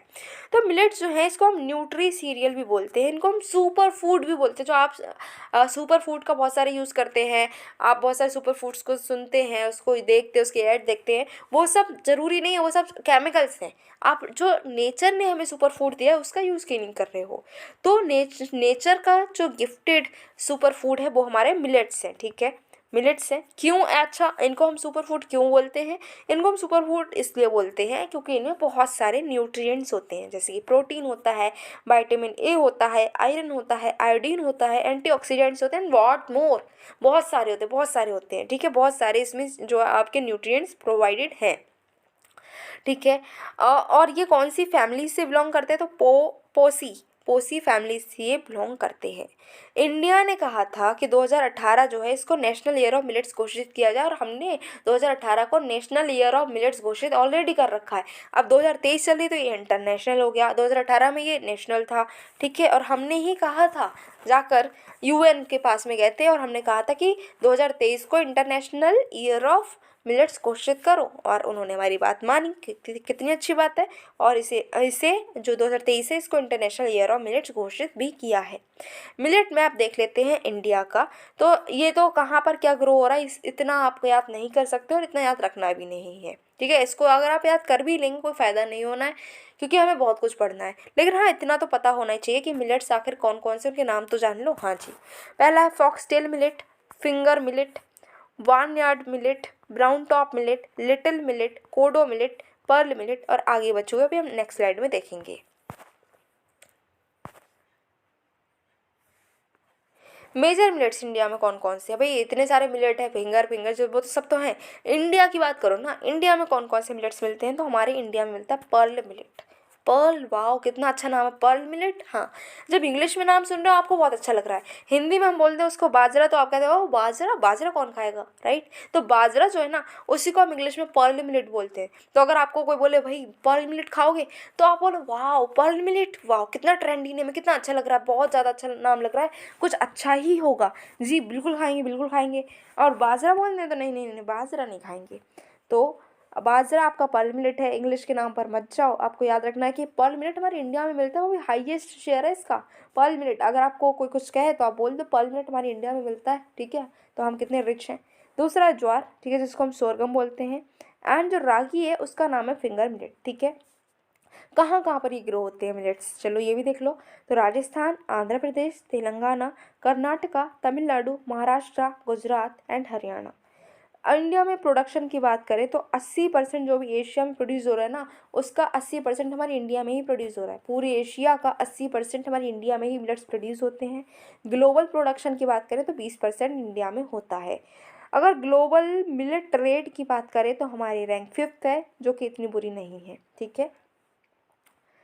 बेनिफिशियल है ये मल न्यूट्रिशन को एलिविएट करने में। जो अभी हमने देखा है कि हमारी इंडिया में मेल न्यूट्रिशन बहुत ज़्यादा फैल रहा है, बहुत ज़्यादा है। जो बच्चे हैं उनमें बहुत ज़्यादा हमने न्यूट्रिशन की डेफिशिएंसी देखी है, स्टंटिंग, वेस्टिंग, ये सारी प्रॉब्लम्स जो हैं उससे वो सफ़र कर रहे हैं। इन सारी ही प्रॉब्लम्स का सल्यूशन है मिलेट्स। इन अगर हम मिलेट्स लेते हैं, उनको प्रोवाइड करते हैं, तो उनकी आधी से ज़्यादा प्रॉब्लम तो ऐसे ही सॉल्व हो जाएगी सिर्फ मिलेट्स खाने से।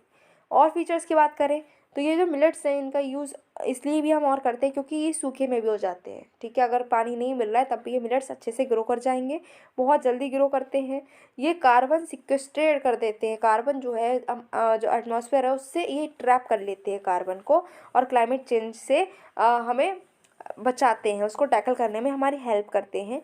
और ये जो प्रैक्टिस है ये ट्राइबल प्रैक्टिस है, बहुत पुरानी सदियों से ये प्रैक्टिस चली आ रही है, ठीक है। एक ट्राइब का नाम भी यहाँ पर याद रखना है, कर्नाटक रागी हब्बा, ये रागी को ग्रो करते हैं।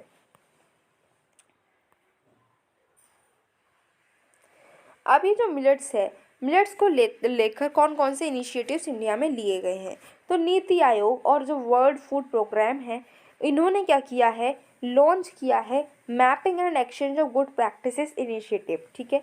मिलेट्स जो है, मिलेट्स को ग्रो करना है, कहाँ पर ग्रो करेंगे, कैसे ग्रो करेंगे, उसके लिए क्या क्या आपकी प्रैक्टिस होनी चाहिए, वो सारी की सारी अच्छी आदतें जो है मिलेट्स को लेकर, जो गुड प्रैक्टिसेस है, इसके लिए इन्होंने एक इनिशिएटिव लिया है। किसने लिया है आपको याद रखना है, NITI Aayog and world food programme India ने। मिलेट्स को न्यूट्री सीरियल्स के अंतर्गत इसको नोटिफाई किया गया है, और पोषण मिशन अभियान में भी इसको इंक्लूड किया गया है। एपिडा की बात करें तो एपिडा का इंटेंशन है कि वो 2000 करोड़ का मिलेट एक्सपोर्ट जो है 2026 तक अचीव कर ले, ठीक है। जिससे कि क्या है कि मिलेट प्रोडक्ट्स जो हैं इसमें वैल्यू ऐड करके, प्रोसेस करके ऑर्गेनिक मिलेट प्रोडक्ट का एक्सपोर्ट किया जाएगा 2026 तक। हमारी जो एपिडा है उसका एम है कि 2000 करोड़ रुपए हमें कमाने हैं मिलेट्स को एक्सपोर्ट करके, कम से कम 100 कंट्रीज़ में ऐसा एक्सपोर्ट हमको करना है। एपिडा ने बहुत अच्छा काम किया है, हाँ जी, बहुत अच्छा एम है, हाँ जी। तो ये एपिडा क्या है भाई, ये तो पता हो, हाँ जी, इसको भी जान ही लेते हैं। तो एपिडा एक स्टैट्यूटरी बॉडी है, मतलब किसी लॉ के अंडर ये बनाई गई है। किसी क्या, ये भी जान लो कि लॉ कौन सा है, तो लॉ है agricultural and processed food products export development authority act 1985। ये एक ऑटोनोमस बॉडी है जो कि ministry of commerce and industry के अंडर आती है। आपको याद रखना है, आपको बहुत ज़्यादा टेम्पटेशन होगी कि आप यहाँ पर लिख आएँ कि ये मिनिस्ट्री ऑफ एग्रीकल्चर के अंडर आती है, क्योंकि इसके तो नाम में ही एग्रीकल्चर है, ठीक है। लेकिन एग्रीकल्चर के अंडर नहीं है, ये अंडर आती है कॉमर्स एंड इंडस्ट्री के, ठीक है। रोल ये है कि मार्केट को डेवलप करना है, जिससे कि आपका क्वालिटी एक्सपोर्ट हो सके, किस चीज़ का, एग्रो प्रोडक्ट्स का। ओके, नेक्स्ट टॉपिक की अगर हम बात करें तो नेक्स्ट टॉपिक है राइस एक्रीज। एक्रीज क्या है ये राइस एक्रीज, चलो जानते हैं।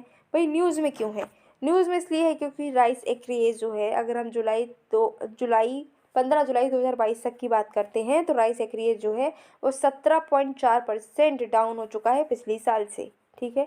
ऐसा क्यों हुआ है, क्यों हमें राइस की प्रोडक्शन इतनी कम देखने को मिली है, वो इसलिए हुआ है क्योंकि मॉनसून रेन जो है वो लेस आई हैं, ठीक है। कहाँ पर, नॉर्थ इंडिया में, जहाँ पर राइस ग्रो होता है, जैसे यूपी है, बिहार है, झारखंड है, वेस्ट बंगाल है।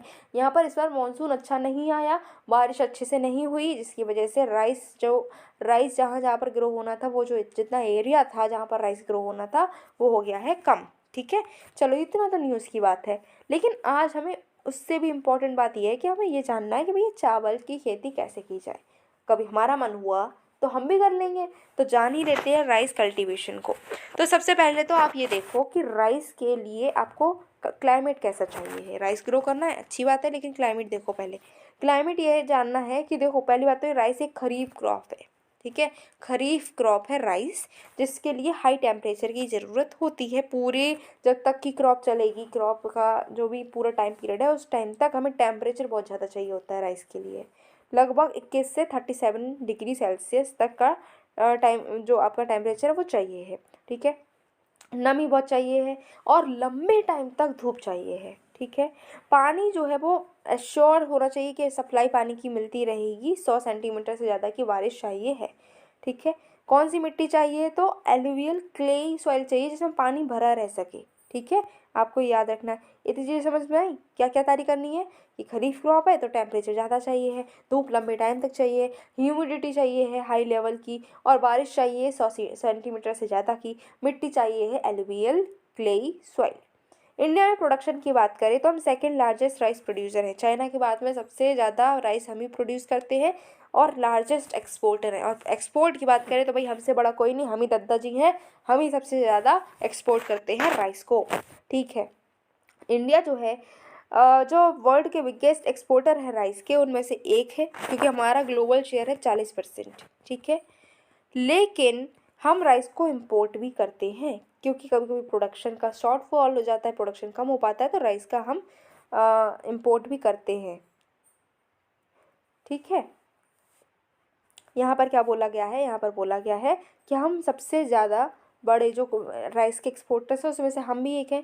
तो हम अगर इंपोर्ट करना चाहें तो हमारे पास में ऑप्शन कम रहते हैं, क्योंकि जब हम ही सबको प्रोवाइड कर रहे हैं तो हमें कौन प्रोवाइड कर सकता है, सबको तो हमारी नीड है, राइट। जैसा आपने कभी ऐसे सिचुएशन को फेस किया है कि आप जो है एग्ज़ाम में बैठे हैं, ठीक है। अभी ये यूपीएससी वाला एग्ज़ाम नहीं है, यहाँ पर चीटिंग का कोई वो नहीं रहता है।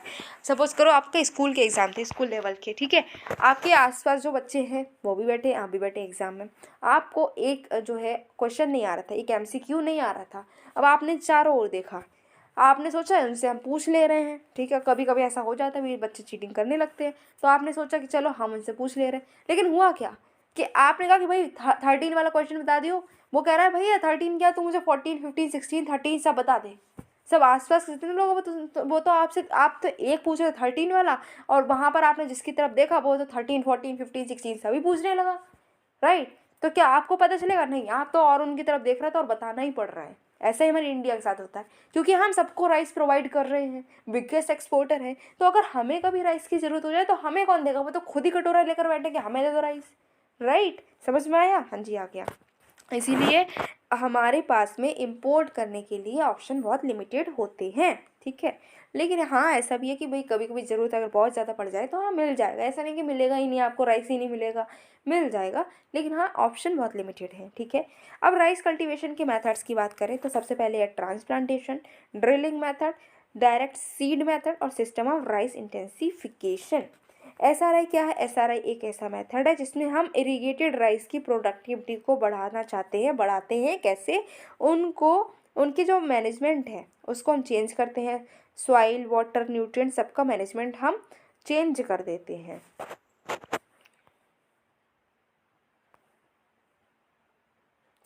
अब देखते हैं कि हमारी इंडिया में कौन कौन सी राइस वैरायटीज़ है जो अभी न्यूज़ में रही हैं। भाई देखो वैरायटीज़ तो बहुत सारी हैं जिनको हम पढ़ तो सकते हैं, लेकिन हाँ याद रखें, और वो भी हमारे प्रीलिम्स तक हमको याद रहे, ऐसा तो बहुत ही डिफ़िकल्ट टास्क मिल जाएगा।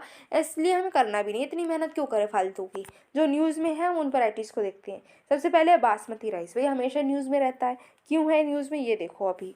तो अभी क्या हुआ है कि जो आपका इंडियन एग्रीकल्चरल रिसर्च इंस्टीट्यूट है इसने कुछ नई वैरायटीज़ को डेवलप किया है। वो क्या कर सकते हैं? दो ऐसी बीमारियां जो हमारे धान में लग जाती हैं, ठीक है, एक बैक्टीरिया से दूसरा फंजाई से, उनको रेजिस्ट कर सकता है, वो बीमारियां इन पर लगेंगी ही नहीं, ऐसी वैरायटी बनाई है इन्होंने बासमती की।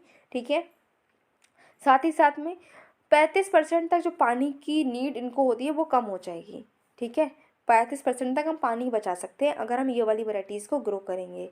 ठीक है, ये समझ में आया? न्यूज़ में क्यों है? क्योंकि हमारी जो इंडियन एग्रीकल्चरल रिसर्च इंस्टीट्यूट है इसने दो ऐसी वैरायटी बनाई है बासमती राइस की, जिनमें दो ऐसी बीमारियां जो एक आपकी बैक्टीरिया और दूसरी फंजाई से होती थी उनको ही रेजिस्ट कर सकते हैं। वो बीमारियां इनका कुछ नहीं कर सकती, कुछ बिगाड़ ही नहीं सकती है।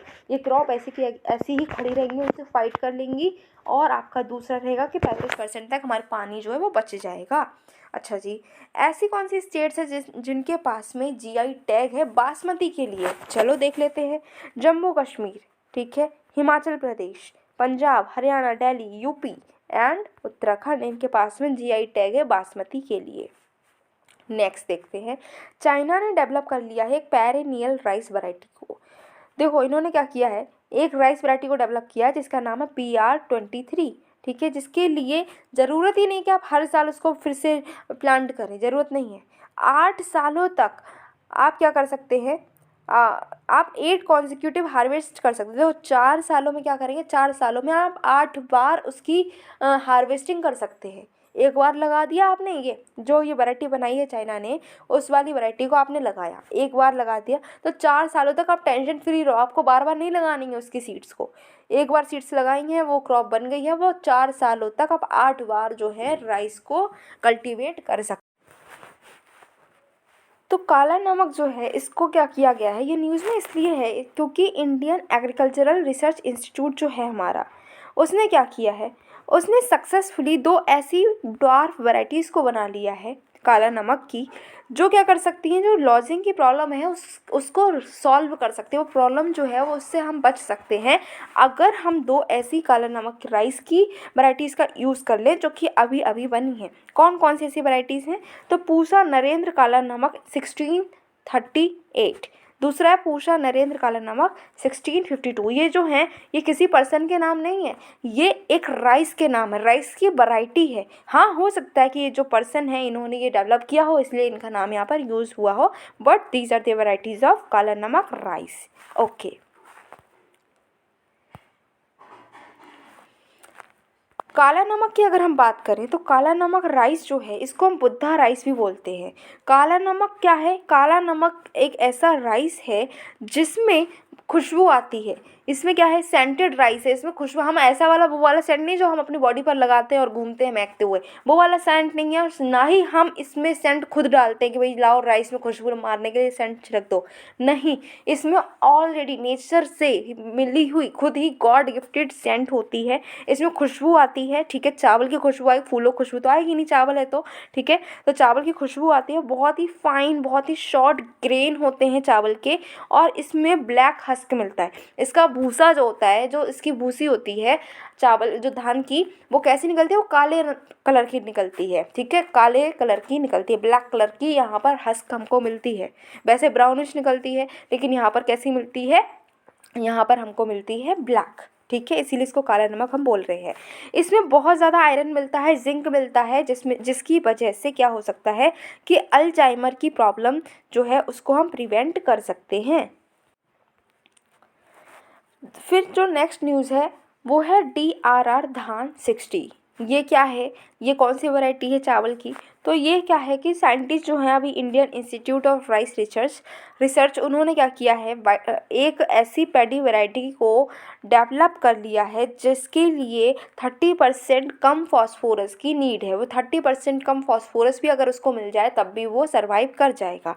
ठीक है, DRR धान 60 एक पहली राइस की वैरायटी है कंट्री में जिसके लिए फॉस्फोरस की कमी अगर मिलेगी तभी वो काम कर जाएगा, फिर भी वो सरवाइव कर जाएगा। ये जो है DRR धान 66, DRR धान 65 एंड WGL 1487 ये दूसरी वैरायटीज़ हैं जो कि यही बेनिफिट्स देती हैं, जैसे कि फॉस्फोरस की कमी में भी ये सरवाइव कर सकती हैं। फॉस्फोरस क्या है? तो फॉस्फोरस एक मैक्रो न्यूट्रिएंट है जो रिस्पॉन्सिबल है एनर्जी स्टोरेज के लिए।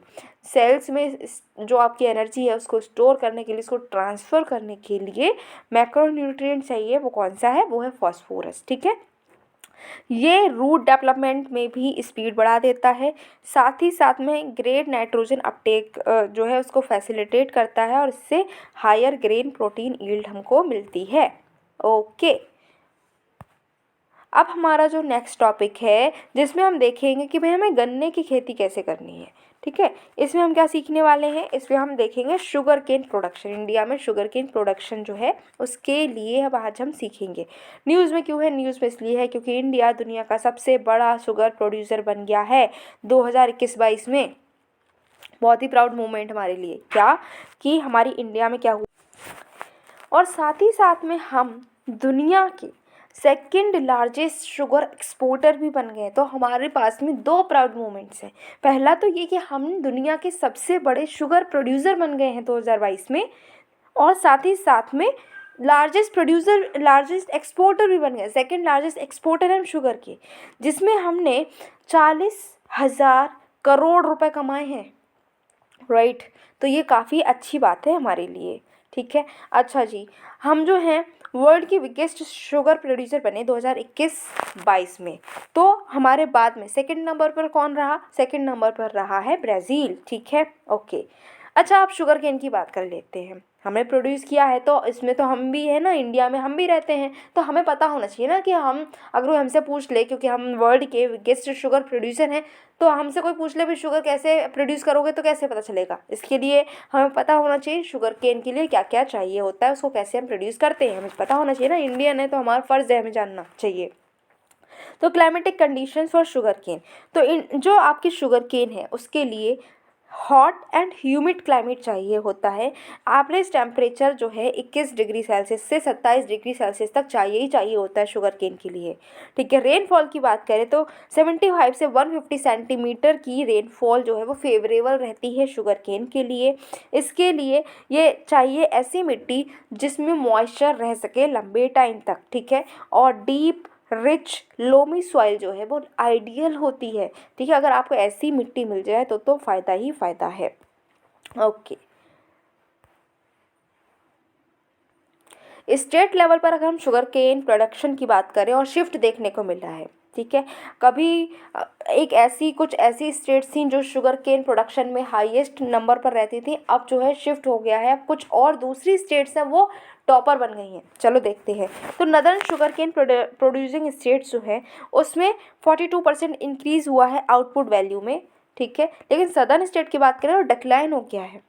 ठीक है, नदर्न शुगर केन जो आपकी प्रोड्यूसिंग स्टेट्स है वहाँ पर तो प्रोडक्शन बढ़ी है, लेकिन जो सदर्न स्टेट्स हैं वहाँ पर हमें डिक्लाइन देखने को मिला है। साथ ही साथ में अगर हम बात करते हैं कि जो शुगर केन आउटपुट है 5 सदर्न स्टेट्स का, जैसे कि आंध्र प्रदेश, कर्नाटका, तेलंगाना, तमिलनाडु एंड महाराष्ट्र, यहाँ पर क्या हुआ, शुगर केन प्रोडक्शन का जो आउटपुट हुआ है वो कम हुआ है, वो डिक्लाइन हुआ है। अगर स्टेट्स की बात करें तो महाराष्ट्र ने ओवरटेक किया है उत्तर प्रदेश को। ठीक है। उत्तर प्रदेश में जो पोजीशन थी, उत्तर प्रदेश की जो पोजीशन थी शुगर केन प्रोडक्शन की, अब वो पोजीशन महाराष्ट्र की है, आपको ये देखना है। ठीक है। अभी अब उत्तर प्रदेश में डिक्लाइन क्यों हुआ है, हमने देखा सदर्न स्टेट्स में डिक्लाइन देखने को मिला है, ये तो हमें पता चल गई, लेकिन यूपी, हाँ जी नदर्न स्टेट एक है, हाँ है, लेकिन यहाँ पर भी हमने डिक्लाइन देखा है। क्यों देखा है?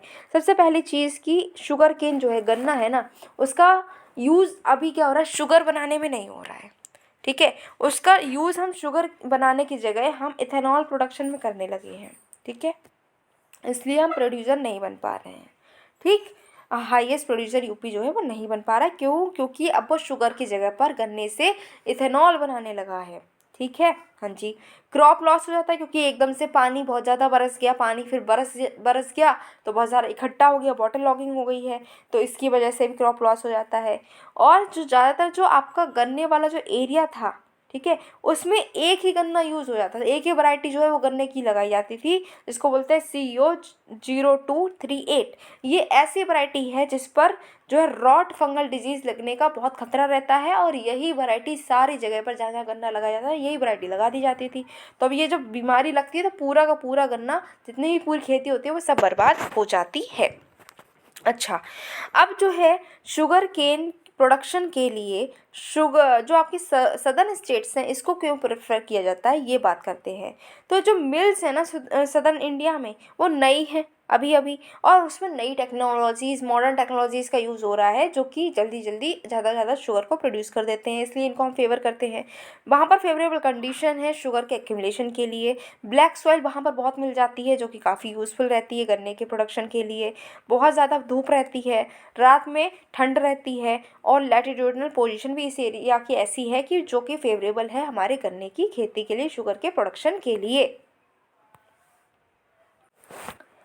अब सीख लेते हैं कॉटन कल्टीवेशन को। भाई गन्ना उगाना तो आ गया, गन्ने की खेती हम कर लेंगे, लेकिन कभी हमारा मन हुआ कि हम कॉटन की खेती करें तो कैसे करेंगे, तो हम देखते हैं कॉटन कल्टीवेशन को। कॉटन कल्टीवेशन की बात करें तो भाई कॉटन कल्टीवेशन सबसे पहले तो ये देखो कि न्यूज़ में क्यों है। न्यूज़ में ये इसलिए है क्योंकि अभी सेंट्रल गवर्नमेंट ने क्या किया है, कुछ तरीके के जो जीनोम एडिटेड क्रॉप्स थी उनको एग्जाम कर दिया है। जो रेगुलेशंस हमारी लगती हैं जीएम क्रॉप्स पर, उन रेगुलेशंस से हमने क्या किया, हमारी जो सरकार है उन्होंने क्या किया है, इन जीएम क्रॉप्स को कुछ रेगुलेशंस से माफ़ कर दिया है। ठीक है। इसलिए ये जो है न्यूज़ में आ गई है। अब जीएम क्रॉप्स क्या होती हैं ये जानो पहले तो जीएम एक ऐसी टेक्नोलॉजी है जिसमें हम डीएनए को इंसर्ट कर देते हैं ऑर्गेनिज्म के जीनोम में। ठीक है। इसमें क्या करते हैं, जो डीएनए है इसमें कुछ चेंजेस करके, जो हमें चेंजेस चाहिए होते हैं वो सारे चेंजेस हम डीएनए में करते हैं, और फिर से वो डीएनए को डाल देते हैं उसी ऑर्गेनिज्म में जिसमें हमको कुछ चेंजेस चाहिए होते हैं, और इस टेक्नोलॉजी को, इस प्रोसेस को हम बोलते हैं जीएम। ठीक है। इसमें कुछ कैटेगरीज हैं। कैटेगरीज क्या हैं कि किस तरीके से हमने एडिट किया है, कौन सी प्रोसेस का यूज़ किया है, इसी बेसिस पर, जो एडिट करने का नेचर है उसके बेसिस पर हमने जो प्रोसेसेस हैं इनको 3 कैटेगरी में डिवाइड किया है। ठीक है। कौन कौन सी कैटेगरी है? पहला है side directed nucleus 1, side directed nucleus 2 and side directed nucleus 3। Regulations कौन सी लगती हैं, तो जेनेटिक इंजीनियरिंग अप्रेजल कमिटी है एक स्टैट्यूटरी बॉडी, जो कि ministry of environment, forest and climate change के अंडर आती है। यही बॉडी है जो कि रेगुलेटर है किसकी, कि कोई भी जीएम मटेरियल को इंट्रोड्यूस करना है, नहीं करना है, कैसे इंट्रोड्यूस करना है, ये सब कौन देखता है, तो जीएम मटेरियल पर जो आपकी कमिटी है जिसका नाम है जेनेटिक इंजीनियरिंग अप्रेजल कमिटी, यही ये सब देखती है। अच्छा, दूसरे रिलैक्सेशन जो कि जीएम क्रॉप्स के रेगुलेशंस पर लगे हैं, तो ministry of environment and forest ने एग्जेम्प्ट किया है SDN1 and SDN2 genome edited plants और एनवायरनमेंट प्रोटेक्टेड एक्ट 1986, जिससे कि manufacture, use, import, export, storage, hazardous micro organism, genetic engineering organism, cell rule जो है, ये सारे रूल जो है ये अब नहीं लगेंगे किस पर, SDN1 एंड SDN2 पर, जिन जिन क्रॉप्स पर ये जो है लागू हुआ है, जो ये आपकी एग्जेम्पशन मिली है, वो अब एग्जेम्प्ट हो जाएंगे कुछ रेगुलेशन से। ठीक है। SDN1 एंड SDN2 की बात करें तो इसमें एलियन जेनेटिक मटेरियल नहीं इन्वॉल्व होते हैं, और जो एंड रिजल्ट है वो इनडिस्टिंग्विशेबल होता है कन्वेंशनली ब्रेड क्रॉप वैरायटी से। दूसरे हाथ पे बात करें SDN3 की, तो इसमें लार्जर DNA एलिमेंट्स जो हैं वो इन्वॉल्व होते हैं, या हर पूरी की पूरी तरीके से जीन्स जो हैं उसको चेंज कर दिया जाता है।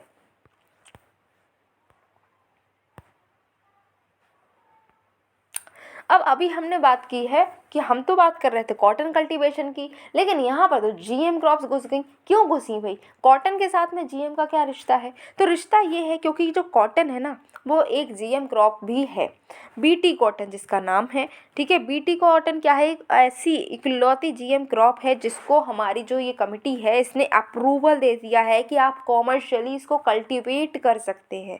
इकलौती ऐसी GM क्रॉप कौन सी है? BT cotton. अभी अभी क्या हुआ है, हरियाणा ने NOC को इशू किया है कि फील्ड ट्रायल्स किए जाएं BG2 RRF पर। ये क्या है? ये BT कॉटन की ही एक ऐसी वैरायटी है जो कि हर्बिसाइड टॉलरेंट और इंसेक्ट रेजिस्टेंट है। ठीक है, BG2 RRF अगर क्वेश्चन में पूछा जाए कि ये क्या है तो आपको याद रखना है ये BT कॉटन की एक वैरायटी है।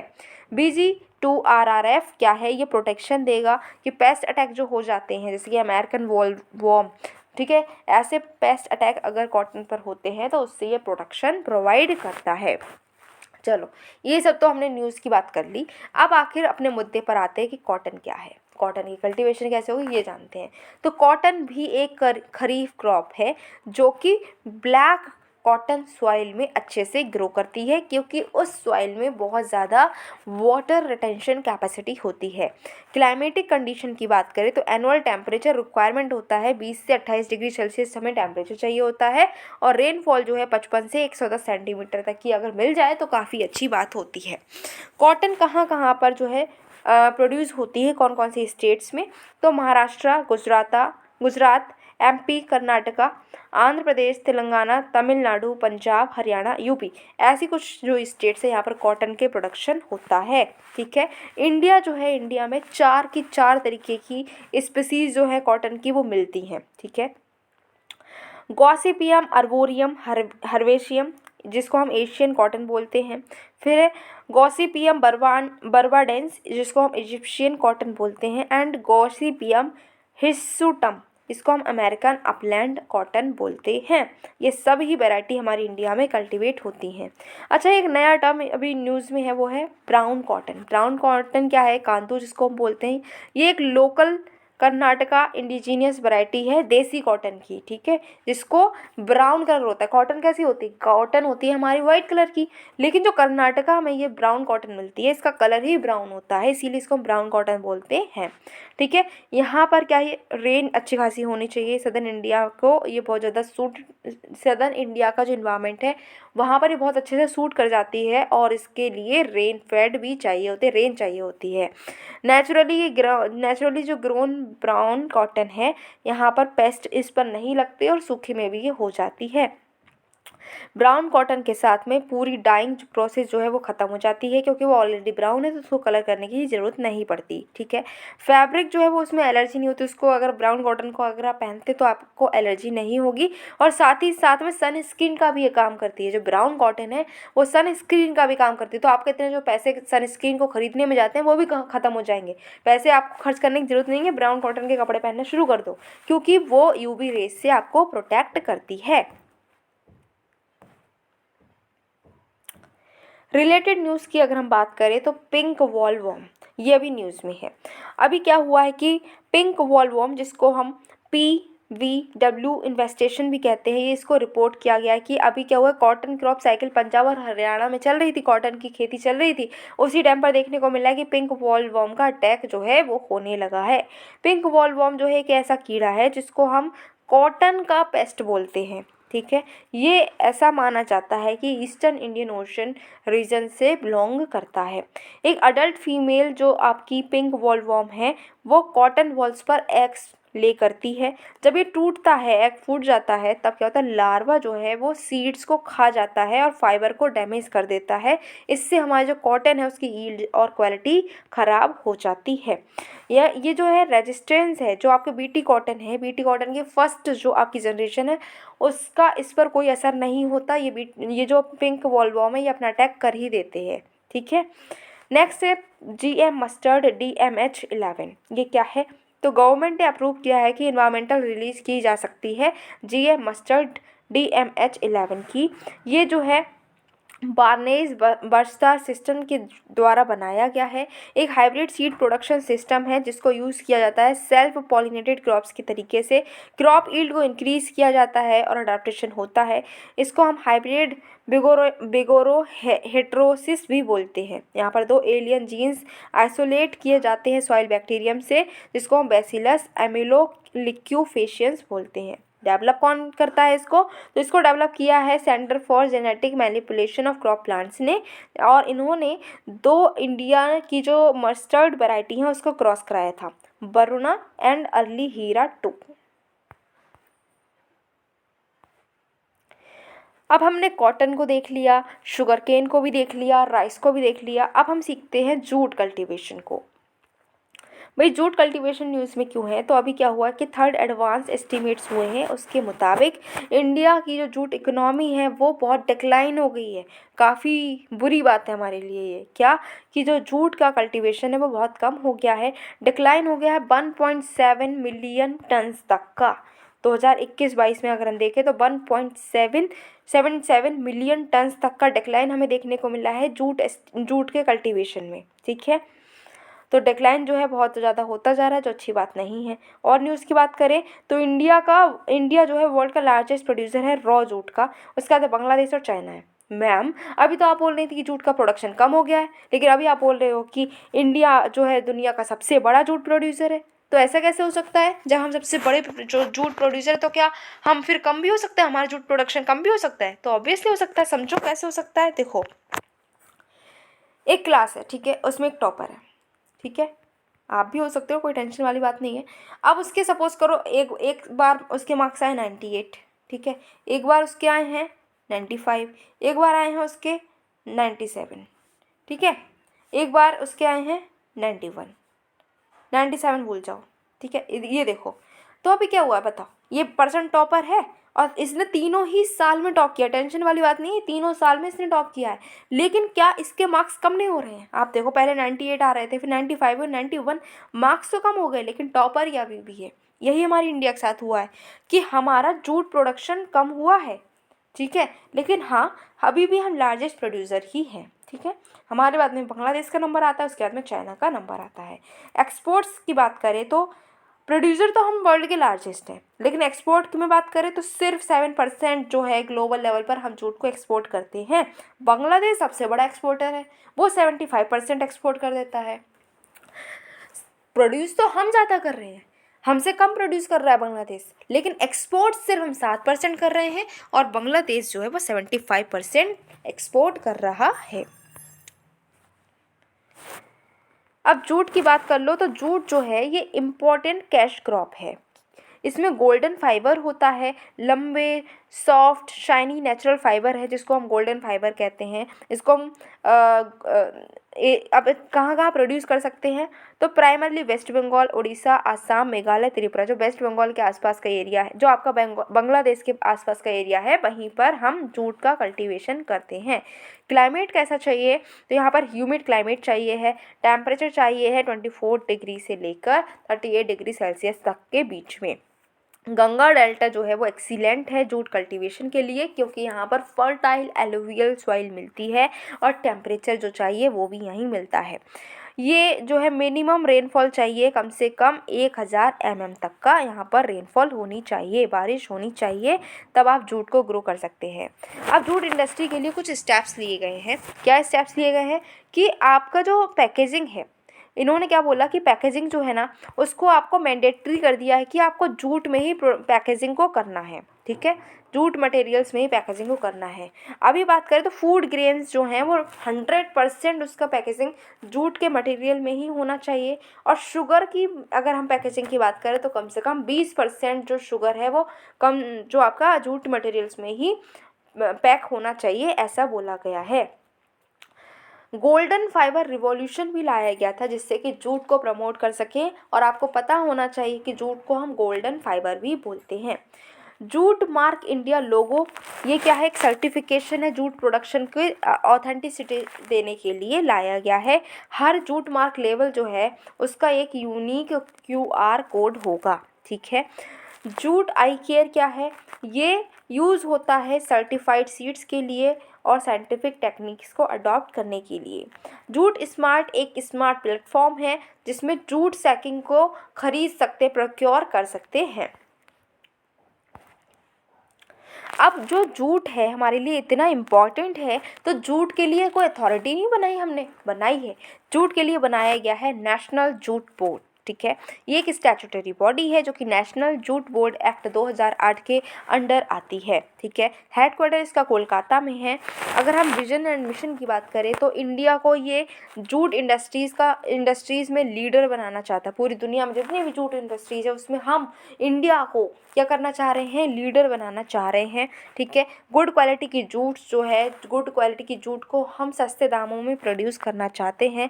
डोमेस्टिक और इंटरनेशनल मार्केट में अपनी जूट को प्रोवाइड करना चाहते हैं और R&D प्रोग्राम्स को और ज़्यादा बढ़ाना चाहते हैं। दूसरी इन्फॉर्मेशन की बात करें तो ये फंक्शन करती है मिनिस्ट्री ऑफ टेक्सटाइल्स के अंडर, और सेक्रेटरी इंचार्ज जो है इसके मिनिस्ट्री ऑफ टेक्सटाइल्स के, वो ही इसके चेयरमैन होते हैं, आपको याद रखना है। ओके, अब देखते हैं अपना next topic, that is draft coffee promotion and development bill news में क्यों है। तो न्यूज़ में इसलिए है क्योंकि जो ministry of commerce and industry है वो प्लान कर रही है कि कॉफ़ी एक्ट 1942 का, जो कि बहुत बहुत बहुत पुराना एक्ट है, इसको अब हम चेंज कर दें, और इसको हम चेंज कर रहे हैं नए एक्ट से जिसका नाम है coffee promotion and development bill 2022।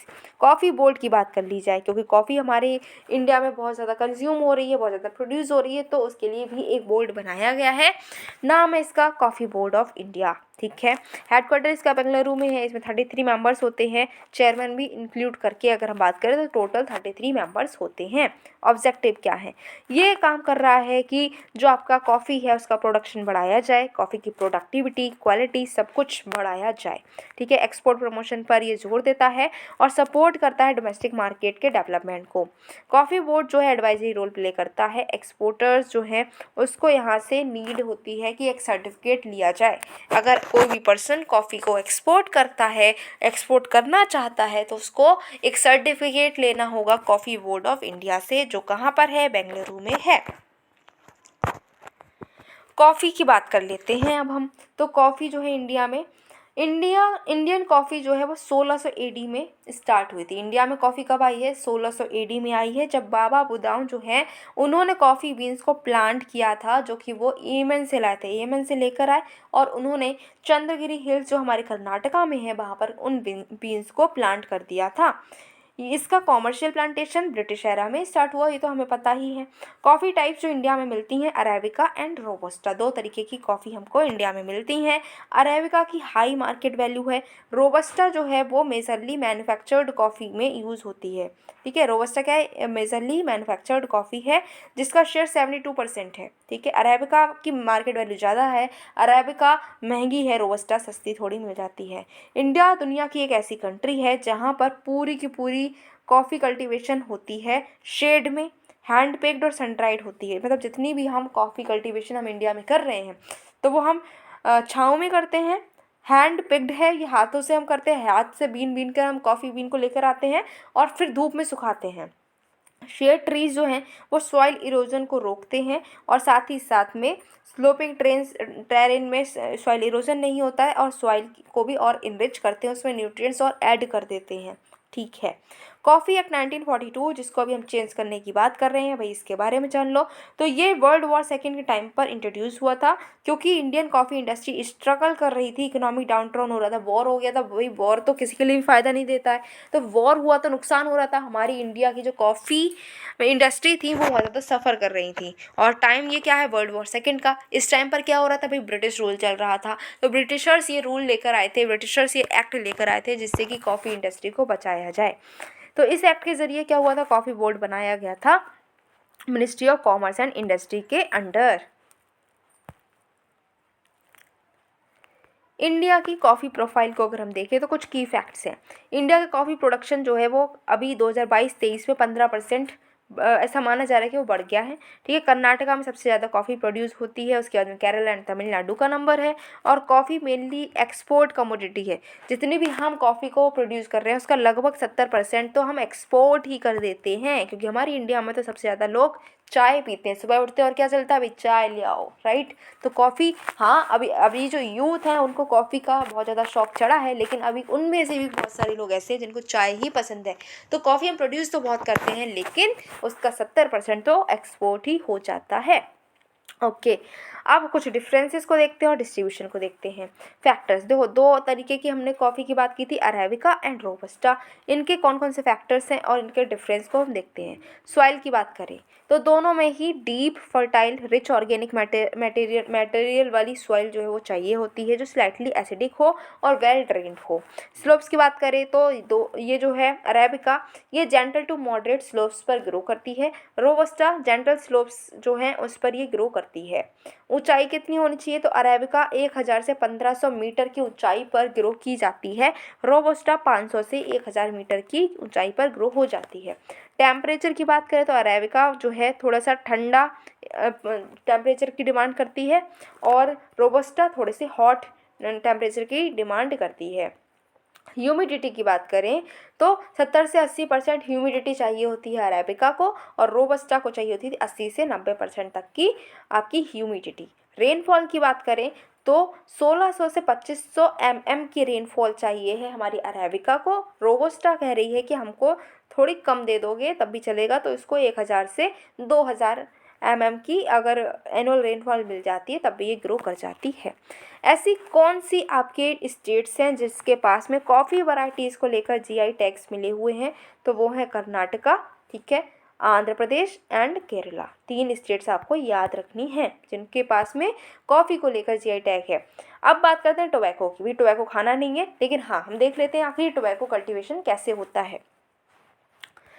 News में क्यों है, तो न्यूज़ में इसलिए है क्योंकि पहली बार एपी मार्कफेड जो है एक आंध्र प्रदेश की स्टेट कोऑपरेटिव मार्केटिंग फेडरेशन है, जिसने 120 टन जो है टोबैको यूएसए के लिए एक्सपोर्ट कर दिया है, क्योंकि फार्मर्स जो हैं वो इस टोबैको को इंडिया में बेच नहीं पा रहे थे, क्योंकि ये जो टोबैको की वैरायटी थी ये लो ग्रेड थी। ठीक है, लो ग्रेड वैरायटी है ये टोबैको की, इसलिए इंडिया में कोई ख़रीद नहीं रहा था, तो इसको अब यूएस में भेज दिया भैया, यूएस में एक्सपोर्ट हमने कर दिया है। चलो, ये तो न्यूज़ की बात हो गई। लेकिन बात करें टोबैको बोर्ड की। टोबैको बहुत ज़्यादा, इसका पूरी इंडस्ट्री है, इतना ज़्यादा ये कंज्यूम किया जाता है। हाँ कि हालांकि ये बहुत ज़्यादा हार्मफुल है, लेकिन लोग इसको खाते हैं, अभी भी खाते हैं। तो ये टोबैको बोर्ड जो है इसके लिए बनाया गया था, क्योंकि इसको रेगुलेट भी तो करना है टोबैको प्रोडक्शन को। तो ये टोबैको बोर्ड एक स्टैट्यूटरी बॉडी है जो कि 1 जनवरी 1976 में बनाई गई है। ठीक है, किस एक्ट के अंडर बनाई गई है, टोबैको बोर्ड एक्ट 1975 के अंडर ये बॉडी बनाई गई है। क्यों बनाई गई है, जिससे कि फैसिलिटेटर का काम कर सके किसके बीच में, tobacco growers, traders and exporters के बीच में। अगर इसके हेडक्वार्टर की बात करें तो गुंटूर में है, जो कि आंध्र प्रदेश में है। ऑब्जेक्टिव है कि ये ओवरऑल डेवलपमेंट कर सके टोबैको ग्रोअर्स का और इंडियन टोबैको इंडस्ट्री का।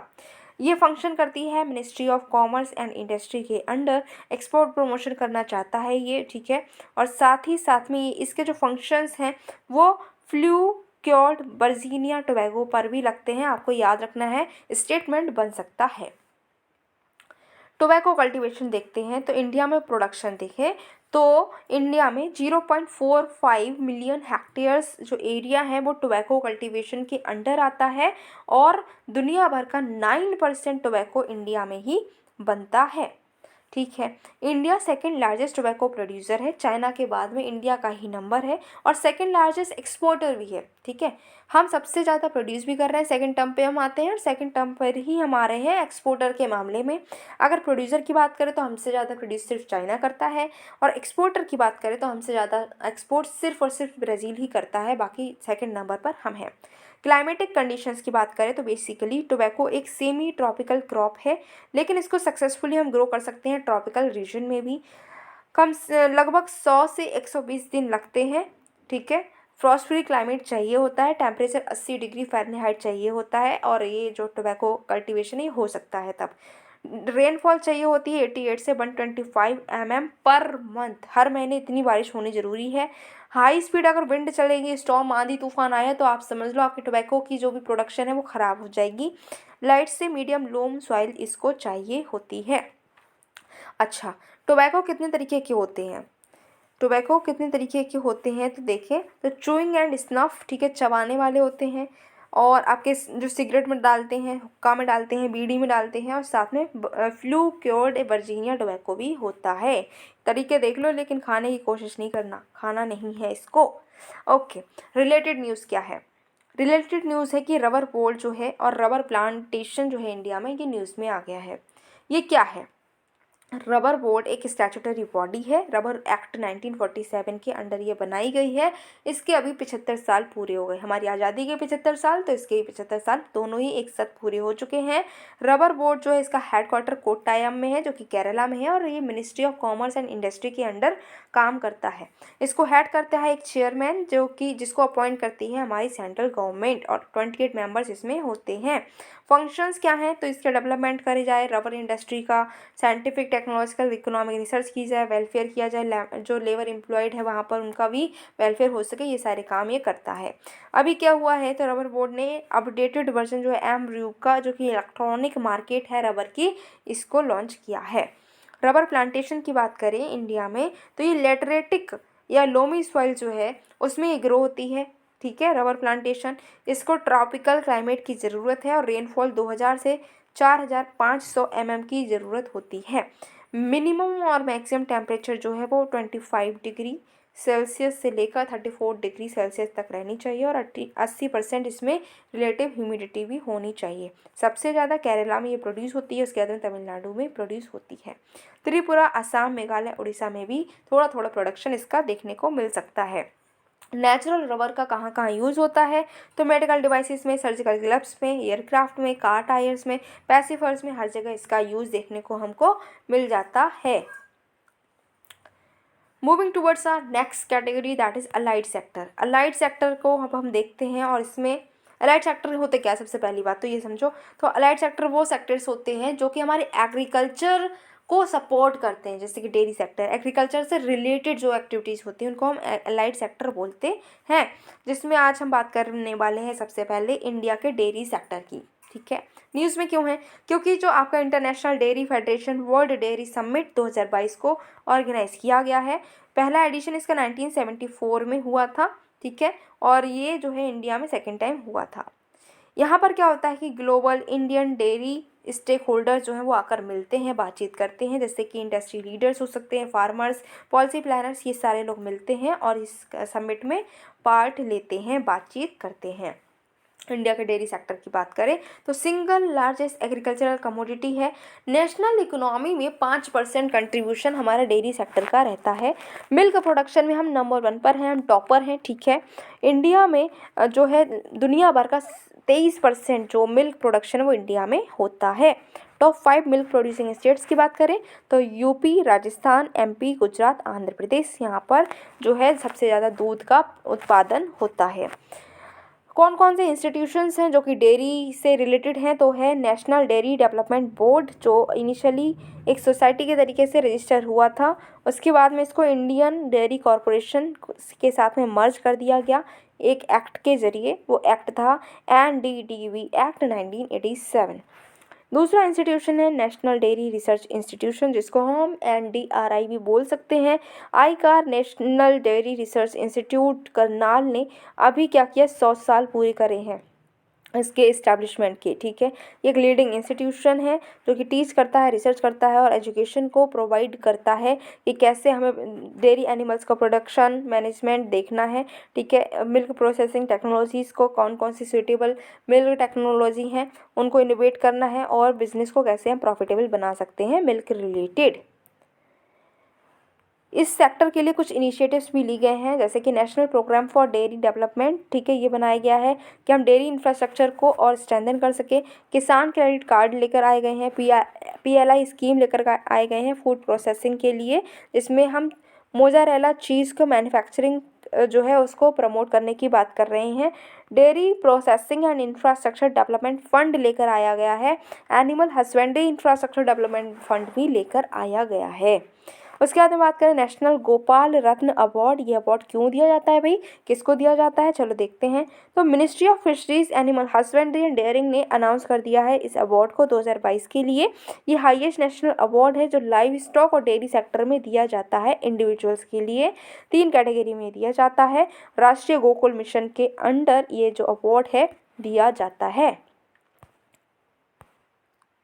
रिलेटेड न्यूज़ की बात करें तो अभी जो एनडीडीबी है उसने लॉन्च कर दिया है एनडीडीबी मृदा लिमिटेड। एक होली ओन सब्सिडारी कंपनी है एनडीडीबी की, जो कि वर्क करेगी कि कैसे हम मैन्योर का मैनेजमेंट कर सकते हैं।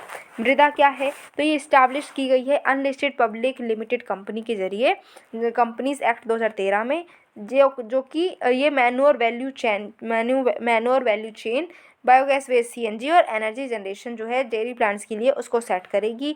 ये एक प्रोसेस होती है जिसमें कैप्चर, स्टोर, ट्रीट और यूज़ करते हैं एनिमल एक्सट्रैक्शन को मैन्योर बनाने के लिए, ठीक है। और ट्रेडमार्क है इसका सूधन। अब हम बात करते हैं फूड प्रोसेसिंग की। भाई खाना खाते तो कच्चा थोड़े खाते हैं, कभी कभी हम फूड प्रोसेस्ड भी खा लेते हैं, ठीक है, बना बनाया मिलता है हमें, वो खाते हैं। तो फूड प्रोसेसिंग सेक्टर कैसा है इंडिया में, इसकी अब हम बात करेंगे।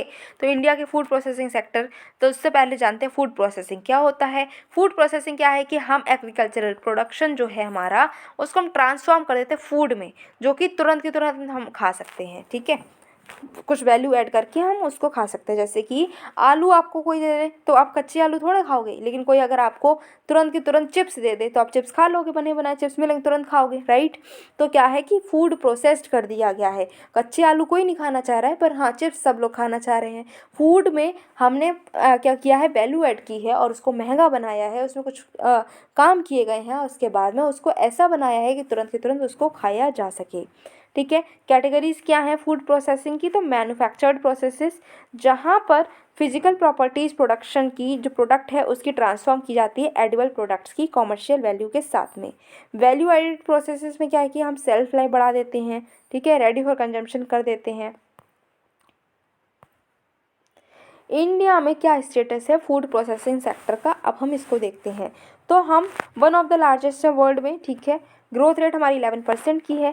लार्जेस्ट प्रोड्यूसर और एक्सपोर्टर हैं स्पाइसेस के, और ये आज की बात थोड़ी, ये तो बहुत पहले की बात चल रही है, पहले से ही हम लार्जेस्ट प्रोड्यूसर और एक्सपोर्टर हैं स्पाइसेस के। मिल्क की, पल्सेस की और जूट की बात करें तो टॉप पर हम आते हैं, ठीक है। की इनिशिएटिव्स में देखें तो मेक इन इंडिया प्रोग्राम के अंडर ये थर्स्ट एरिया है। PLI स्कीम भी लेकर आई गई है फूड प्रोसेसिंग इंडस्ट्री के लिए। नेक्स्ट टॉपिक है एग्रीकल्चरल मार्केटिंग एंड एंटरप्रेन्योरशिप। ये क्या है, अब हम इसको देखते हैं। तो इसमें पहला जो सब टॉपिक है that is Asian palm oil aliens, जिसको हम APOA भी बोल सकते हैं। न्यूज़ में ये इसलिए है क्योंकि अभी क्या हुआ है कि एशियन पाम ऑयल एलियंस जो बनी है, कैसे बनी है ये, जो अपेक्स एडिबल ऑयल इंडस्ट्री जो है, जो कि एडिबल ऑयल को इम्पोर्ट करती हैं, एक्सपोर्ट नहीं कर रही, इम्पोर्ट करती हैं। 5 ऐसी मेजर पाम ऑयल इम्पोर्टर्स हैं, उन्होंने एक ग्रुप बनाया है जिसको एशियन पाम ऑयल एलियंस बोल रहे हैं। इसमें कौन कौन है, हमारी इंडिया है, हमारे पड़ोसी पाकिस्तान है, पड़ोसी बांग्लादेश है, पड़ोसी नेपाल, पड़ोसी श्रीलंका, सब हमारे पड़ोसी हैं, ठीक है। हम सब ने मिलकर एक एलियंस बनाया है जिसका नाम है एशियन पाम ऑयल एलियंस। और न्यूज़ की बात करें तो सॉल्वेंट एक्सट्रैक्टर्स एसोसिएशन जो है ये इसका सेक्रेटेरिएट को मैनेज करेगा। पाम ऑयल की बात करें तो ये 2 तरीके के होते हैं। इलाइस जीनियस, जिसको अफ्रीकन ऑयल पाम बोलते हैं, दूसरा है आपका साउथ एंड सेंट्रल अमेरिका का पाम ऑयल। 2 तरीके के पाम ऑयल है। ये वेजिटेबल ऑयल है जो कि पाम फ्रूट से बनाया जाता है।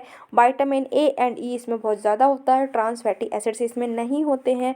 ये फूड प्रोडक्ट्स और इंडस्ट्री एप्लीकेशन दोनों में ही यूज़ होता है, ठीक है। ये जो एलियंस बनाया है ये किस बेसिस पर बनाया गया है, तो ये इस बेसिस पर बनाया गया है कि हम कलेक्टिव बार्गेनिंग पावर को गेन करेंगे और इंपोर्ट को सस्टेनेबल बनाएंगे। नेगेटिव इमेज जो है पाम ऑयल की उसको हम चेंज करेंगे। और दुनिया भर में जो हमारा पाम ऑयल है जिसको हम बहुत नेगेटिव इमेज से देखते हैं कि भाई पाम ऑयल है काफ़ी सस्ता है, ये तो ऐसा है वैसा है, ये जो इमेज इसको बदलने की ज़रूरत है। हम उसको ऐसे इसकी एक पहचान बनाना चाहते हैं, एक नई पहचान क्या, हम इसको दिखाना चाहते हैं कि एक हाई क्वालिटी इकोनॉमिकल और हेल्दी वेजिटेबल ऑयल है, ऐसे हम इमेज इसका बनाना चाहते हैं। जो एलियांस है वो इसकी ऐसी इमेज बनाना चाहता है। सेफगार्ड करना चाहते हैं हम इकोनॉमिक और बिजनेस इंटरेस्ट को जो पाम ऑयल से रिलेटेड हैं, जो पाम ऑयल कंज्यूमिंग कंट्रीज़ हैं, ठीक है, वो क्या करती हैं, उनकी जो इकोनॉमिक और बिजनेस इंटरेस्ट है उनको हम सेफगार्ड करना चाहते हैं और मेंबर कंट्रीज़ में कंजम्पशन को बढ़ाना भी चाहते हैं। अगर अभी हम बात करें कि जो पाम ऑयल है इसका लार्जेस्ट प्रोड्यूसर कौन है भाई, कौन इसको सबसे ज़्यादा प्रोड्यूस करता है, कौन इसको एक्सपोर्ट सबसे ज़्यादा करता है, तो आपको भाई यहाँ पर क्या है कि आपको ज़्यादा मेहनत करने की ज़रूरत नहीं है। यहाँ पर दो नाम याद करने का लफड़ा भी नहीं है, यहाँ पर सिर्फ एक नाम याद करो, दोनों आंसर मिल जाएंगे, दैट इज़ इंडोनेशिया। भाई इंडोनेशिया याद कर लो तो आपको पता रहेगा कि इंडोनेशिया ही सबसे बड़ा प्रोड्यूसर भी है, सबसे बड़ा एक्सपोर्टर भी है। किसका पाम ऑयल का, भी उसी की बात चल रही है, तो पाम ऑयल का सबसे बड़ा प्रोड्यूसर, सबसे बड़ा एक्सपोर्टर कौन है, इंडोनेशिया। याद रखना है, याद हो जाएगा मैम, याद हो जाएगा, कोई टेंशन नहीं है। क्यों?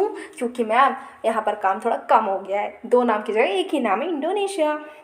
ओके फिर इंडिया बात करें, इंडिया हमारे लिए मतलब हमारी बात है और ये अच्छी नहीं है। क्यों? क्योंकि हम वेजिटेबल ऑयल के सबसे बड़े दुनिया के सबसे बड़े इम्पोर्टर हैं, है ना, इसीलिए हम थोड़े से हमारा जो फॉरेक्स है वो थोड़ा इसमें चला जाता है, ठीक है।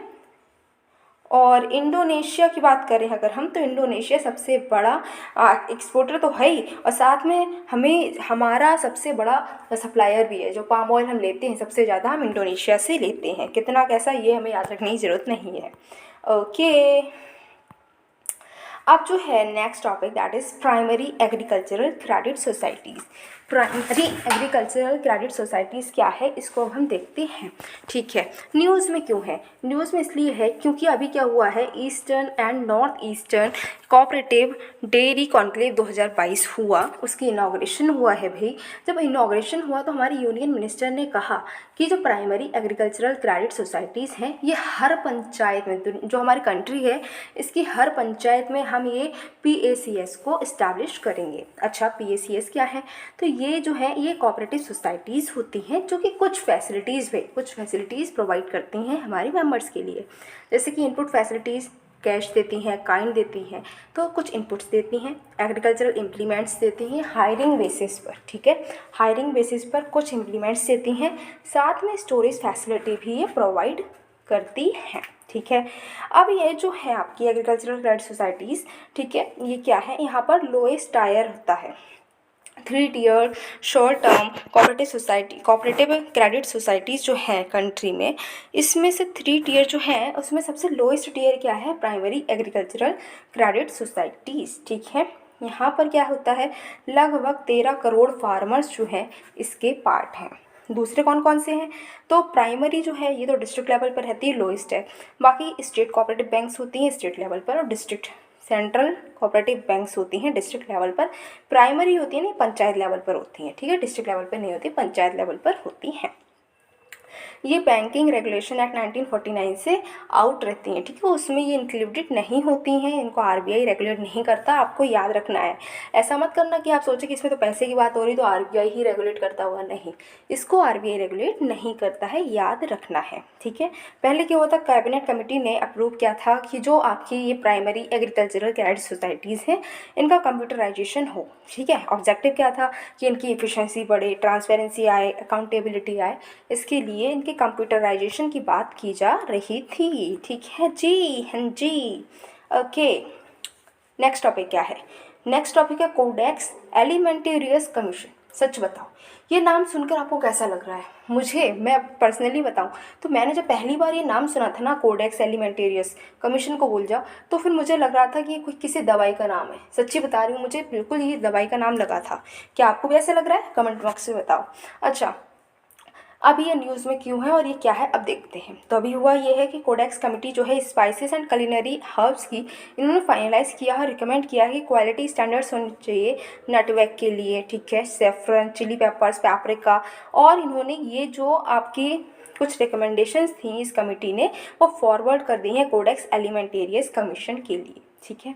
अच्छा जी, ये आखिर है क्या, ये कौन सी कमीशन है जिसको ये रिकमेंडेशंस फॉरवर्ड की गई हैं? पहले तो ये देखो, तो ये क्या है कि international food standards guidelines code of practice है जो कि कंट्रीब्यूट करती है कि सेफ्टी, क्वालिटी और फेयरनेस रहे इंटरनेशनल फूड ट्रेड में। भाई दवाई की बात नहीं है, अब देखो समझ में आ गया, ये क्या है, दवाई की बात नहीं है, ये बात हो रही है कि इंटरनेशनल फूड ट्रेड में जो फूड है उसके लिए सेफ्टी प्रोवाइड रहे, प्रोटेक्टेड रहे, क्वालिटी बनी रहे, इसके लिए कुछ गाइडलाइंस, कुछ रूल्स एंड रेगुलेशंस ये बनाती है कमीशन। ठीक है, ये कमीशन है बॉडी एक, ठीक है, जिसमें सारे मैटर्स की किस तरीके से joint food and agricultural organisation, WHO food standards programme, इन सबको इम्प्लीमेंट करने के लिए जो भी मैटर्स चाहिए वो सब यहाँ पर डिस्कस होते हैं, रूल्स रेगुलेशंस बनते हैं। इस मेंबरशिप, इस कमीशन के लिए आप जो मेंबर नेशंस हैं आपके और एसोसिएट मेंबर्स हैं फाओ के, ठीक है, और WHO के, वो यहाँ पर इसके मेंबर बन सकते हैं, सबके लिए ओपन है। बात यह है कि क्या हम इसके मेंबर हैं, तो हाँ जी हम इसके मेंबर हैं। भाई अच्छा काम कर रही तो हम मेंबर क्यों नहीं होंगे, हम भी इसके मेंबर हैं। कमीशन जो है साल में एक बार ज़रूर मिलती है, ठीक है, एक बार जेनेवा में, एक बार रोम में, ठीक है, अल्टरनेटली ये मिलती है, कभी जेनेवा में मिल जाती है, कभी रोम में मिल जाती है, लेकिन हाँ ये साल में एक बार ज़रूर मिलती है।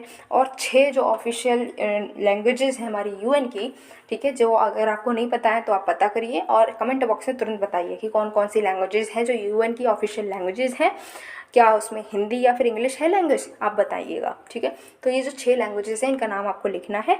तो ये लैंग्वेजेस जो रहेंगी इन्हीं में काम होता है, ये जो कमीशन है कोडेक्स एलिमेंटेरियस कमीशन, ये इन्हीं लैंग्वेजेस में काम करती है, आपको याद रखना है, ठीक है। अच्छा जी, अब एग्रीकल्चर से रिलेटेड कुछ की कंसेप्ट्स हैं, कुछ इन्फॉर्मेशन है जो हो सकता है कि भाई क्वेश्चन के रूप में आपको प्रीलिम्स में रखी मिल जाए, है ना। तो कमीशन, अगर ये कोई क्वेश्चन आ जाए तो आप उसको टैकल कैसे करेंगे जब आपको ये इन्फॉर्मेशन पता हो। तो चलो देख लेते हैं इसको भी। तो अभी हुआ ये है कि 11th एग्रीकल्चरल सेंसस जो हुआ है 2021 से 22 तक का, एक 11th एग्रीकल्चरल सेंसस हुआ है। मैम पॉपुलेशन की सेंसस तो हमने सुना था कि हमारी जनगणना हो रही है, एग्रीकल्चर की जनगणना होती है, हाँ जी हो रही है, ठीक है। सेंसस वो भी 10 हो चुके हैं, 11th ये था। तो ministry of agriculture and farmers welfare जो है उन्होंने अभी 11th सेंसस को इनॉग्रेट किया है। ये एग्रीकल्चरल सेंसस जो है ना 1970 से शुरू हुआ था, हर 5 साल में होता है। स्टेट्स और यूटी इसमें साथ देती हैं। ये एक प्रोग्राम के अंडर काम होता है। प्रोग्राम कौन सा, world census of agriculture of FAO, उसका वर्ल्ड सेंसस ऑफ एग्रीकल्चर जो है फाओ का एक प्रोग्राम है, उसके अंडर जो है एग्रीकल्चर सेंसस होते हैं और 10 हो चुके हैं, 11th वाला ये अभी इनॉग्रेट हुआ है। नेक्स्ट है orphan crops. Orphan crops ma'am, orphan बच्चे सुने कि भाई अनाथ बच्चे हो जाते हैं, लेकिन क्रॉप्स भाई वो भी अनाथ हो जाते हैं, उनके पेरेंट्स का कुछ रहता है कि भाई पेरेंट्स नहीं है, कैसा क्या होता है देखते हैं। देखो ऑर्फन क्रॉप्स में पेरेंट्स का आता पता नहीं है। यहाँ पर बात यह है कि ऐसे क्रॉप्स जो कि नेग्लेक्टेड हैं और अंडर यूटिलाइज्ड क्रॉप्स हैं, मतलब उनको कोई ज़्यादा ध्यान नहीं दे रहा है, उनका ज़्यादा उनको यूटिलाइज कोई नहीं कर रहा है, तो उनको हम ऑर्फन क्रॉप्स बोलते हैं। यहाँ पर उनके पेरेंट्स की बात नहीं हो रही है। यहाँ पर बहुत सारे क्रॉप्स जो हैं इन्वॉल्व हैं जो कि ऑर्फन क्रॉप्स हैं, जैसे कि cereals, fruits, nuts, vegetable, pulse crops, root, tuber crops, ये बहुत सारे ऐसे क्रॉप्स हैं जो कि इसमें इंक्लूड हो सकते हैं, जिनको यूटिलाइज नहीं किया जा रहा है अच्छे से और जो नेग्लेक्टेड हैं। फिर नेक्स्ट है कमोडिटीज़ मार्केट आउटलुक। ये अभी किसने रिलीज़ किया है, वर्ल्ड बैंक ने रिलीज़ किया है। अभी ये जो रिपोर्ट रिलीज़ की है तो कुछ इन्होंने फाइंडिंग भी दी होंगी, हाँ जी फाइंडिंग है। इन्होंने कहा कि एनर्जी प्राइस बढ़ गए हैं पिछले 2 सालों में, ठीक है, क्योंकि ऑयल क्राइसिस जो आए थे 1973 में, उसके बाद में अभी जो 2 साल पिछले हुए हैं उनमें हमने देखा है कि उसी लेवल के एनर्जी प्राइसेस बढ़े हैं। प्राइसेस जो बढ़े हैं फूड और कमोडिटी फर्टिलाइजर्स के 2008 से अब तक अगर हम देखें तो अब जो है सबसे ज़्यादा अभी प्राइसेस बढ़े हैं। ग्लोबल फूड और फ्यूल जो शॉक्स हैं ये लिंक्ड है, जो अभी यूक्रेन में वॉर हुआ है उसकी वजह से, और जो है 2024 तक ये ऐसे ही प्राइसेस रहेंगे, इन्होंने ऐसा बोला है। कमोडिटीज़ मार्केट आउटलुक अभी हमने देख ही लिया है। अब देखते हैं हम रिवॉर्ड प्रोजेक्ट को। रिवॉर्ड प्रोजेक्ट जो है इसको इनिशिएट किया है डिपार्टमेंट ऑफ लैंड रिसोर्सेज, जो कि मिनिस्ट्री ऑफ रूरल डेवलपमेंट के अंडर आते हैं। इनको हेल्प कर रहा है हमारे वर्ल्ड बैंक, ठीक है। ये क्या करेंगे, प्रमोट करेंगे रिसोर्स एफिशिएंट ग्रोथ हो कुछ वाटरशेड्स में, ठीक है, ह्यूमन कैपिटल में इन्वेस्ट करेंगे और नेटवर्क्स जो है साइंटिफिक और टेक्निकल पार्टनर्स के उसको बनाने की बात कर रहे हैं।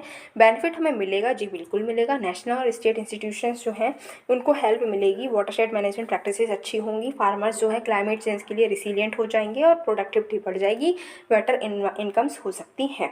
Food and agriculture organisation food price index जो है ये अभी रिलीज़ हुआ है, ठीक है। इसको किसने रिलीज़ किया है? हमारे फाओ ने रिलीज़ किया है, ठीक है। ये मंथली चेंज देखता है इंटरनेशनल लेवल पर जो प्राइसेस हैं कुछ फूड कमोडिटीज़ के, उसमें क्या क्या चेंज आए हैं उसको ये मेजर करता है। एवरेज इसमें 5 कमोडिटी ग्रुप्स जो हैं उसके प्राइसेस को ये देखता है।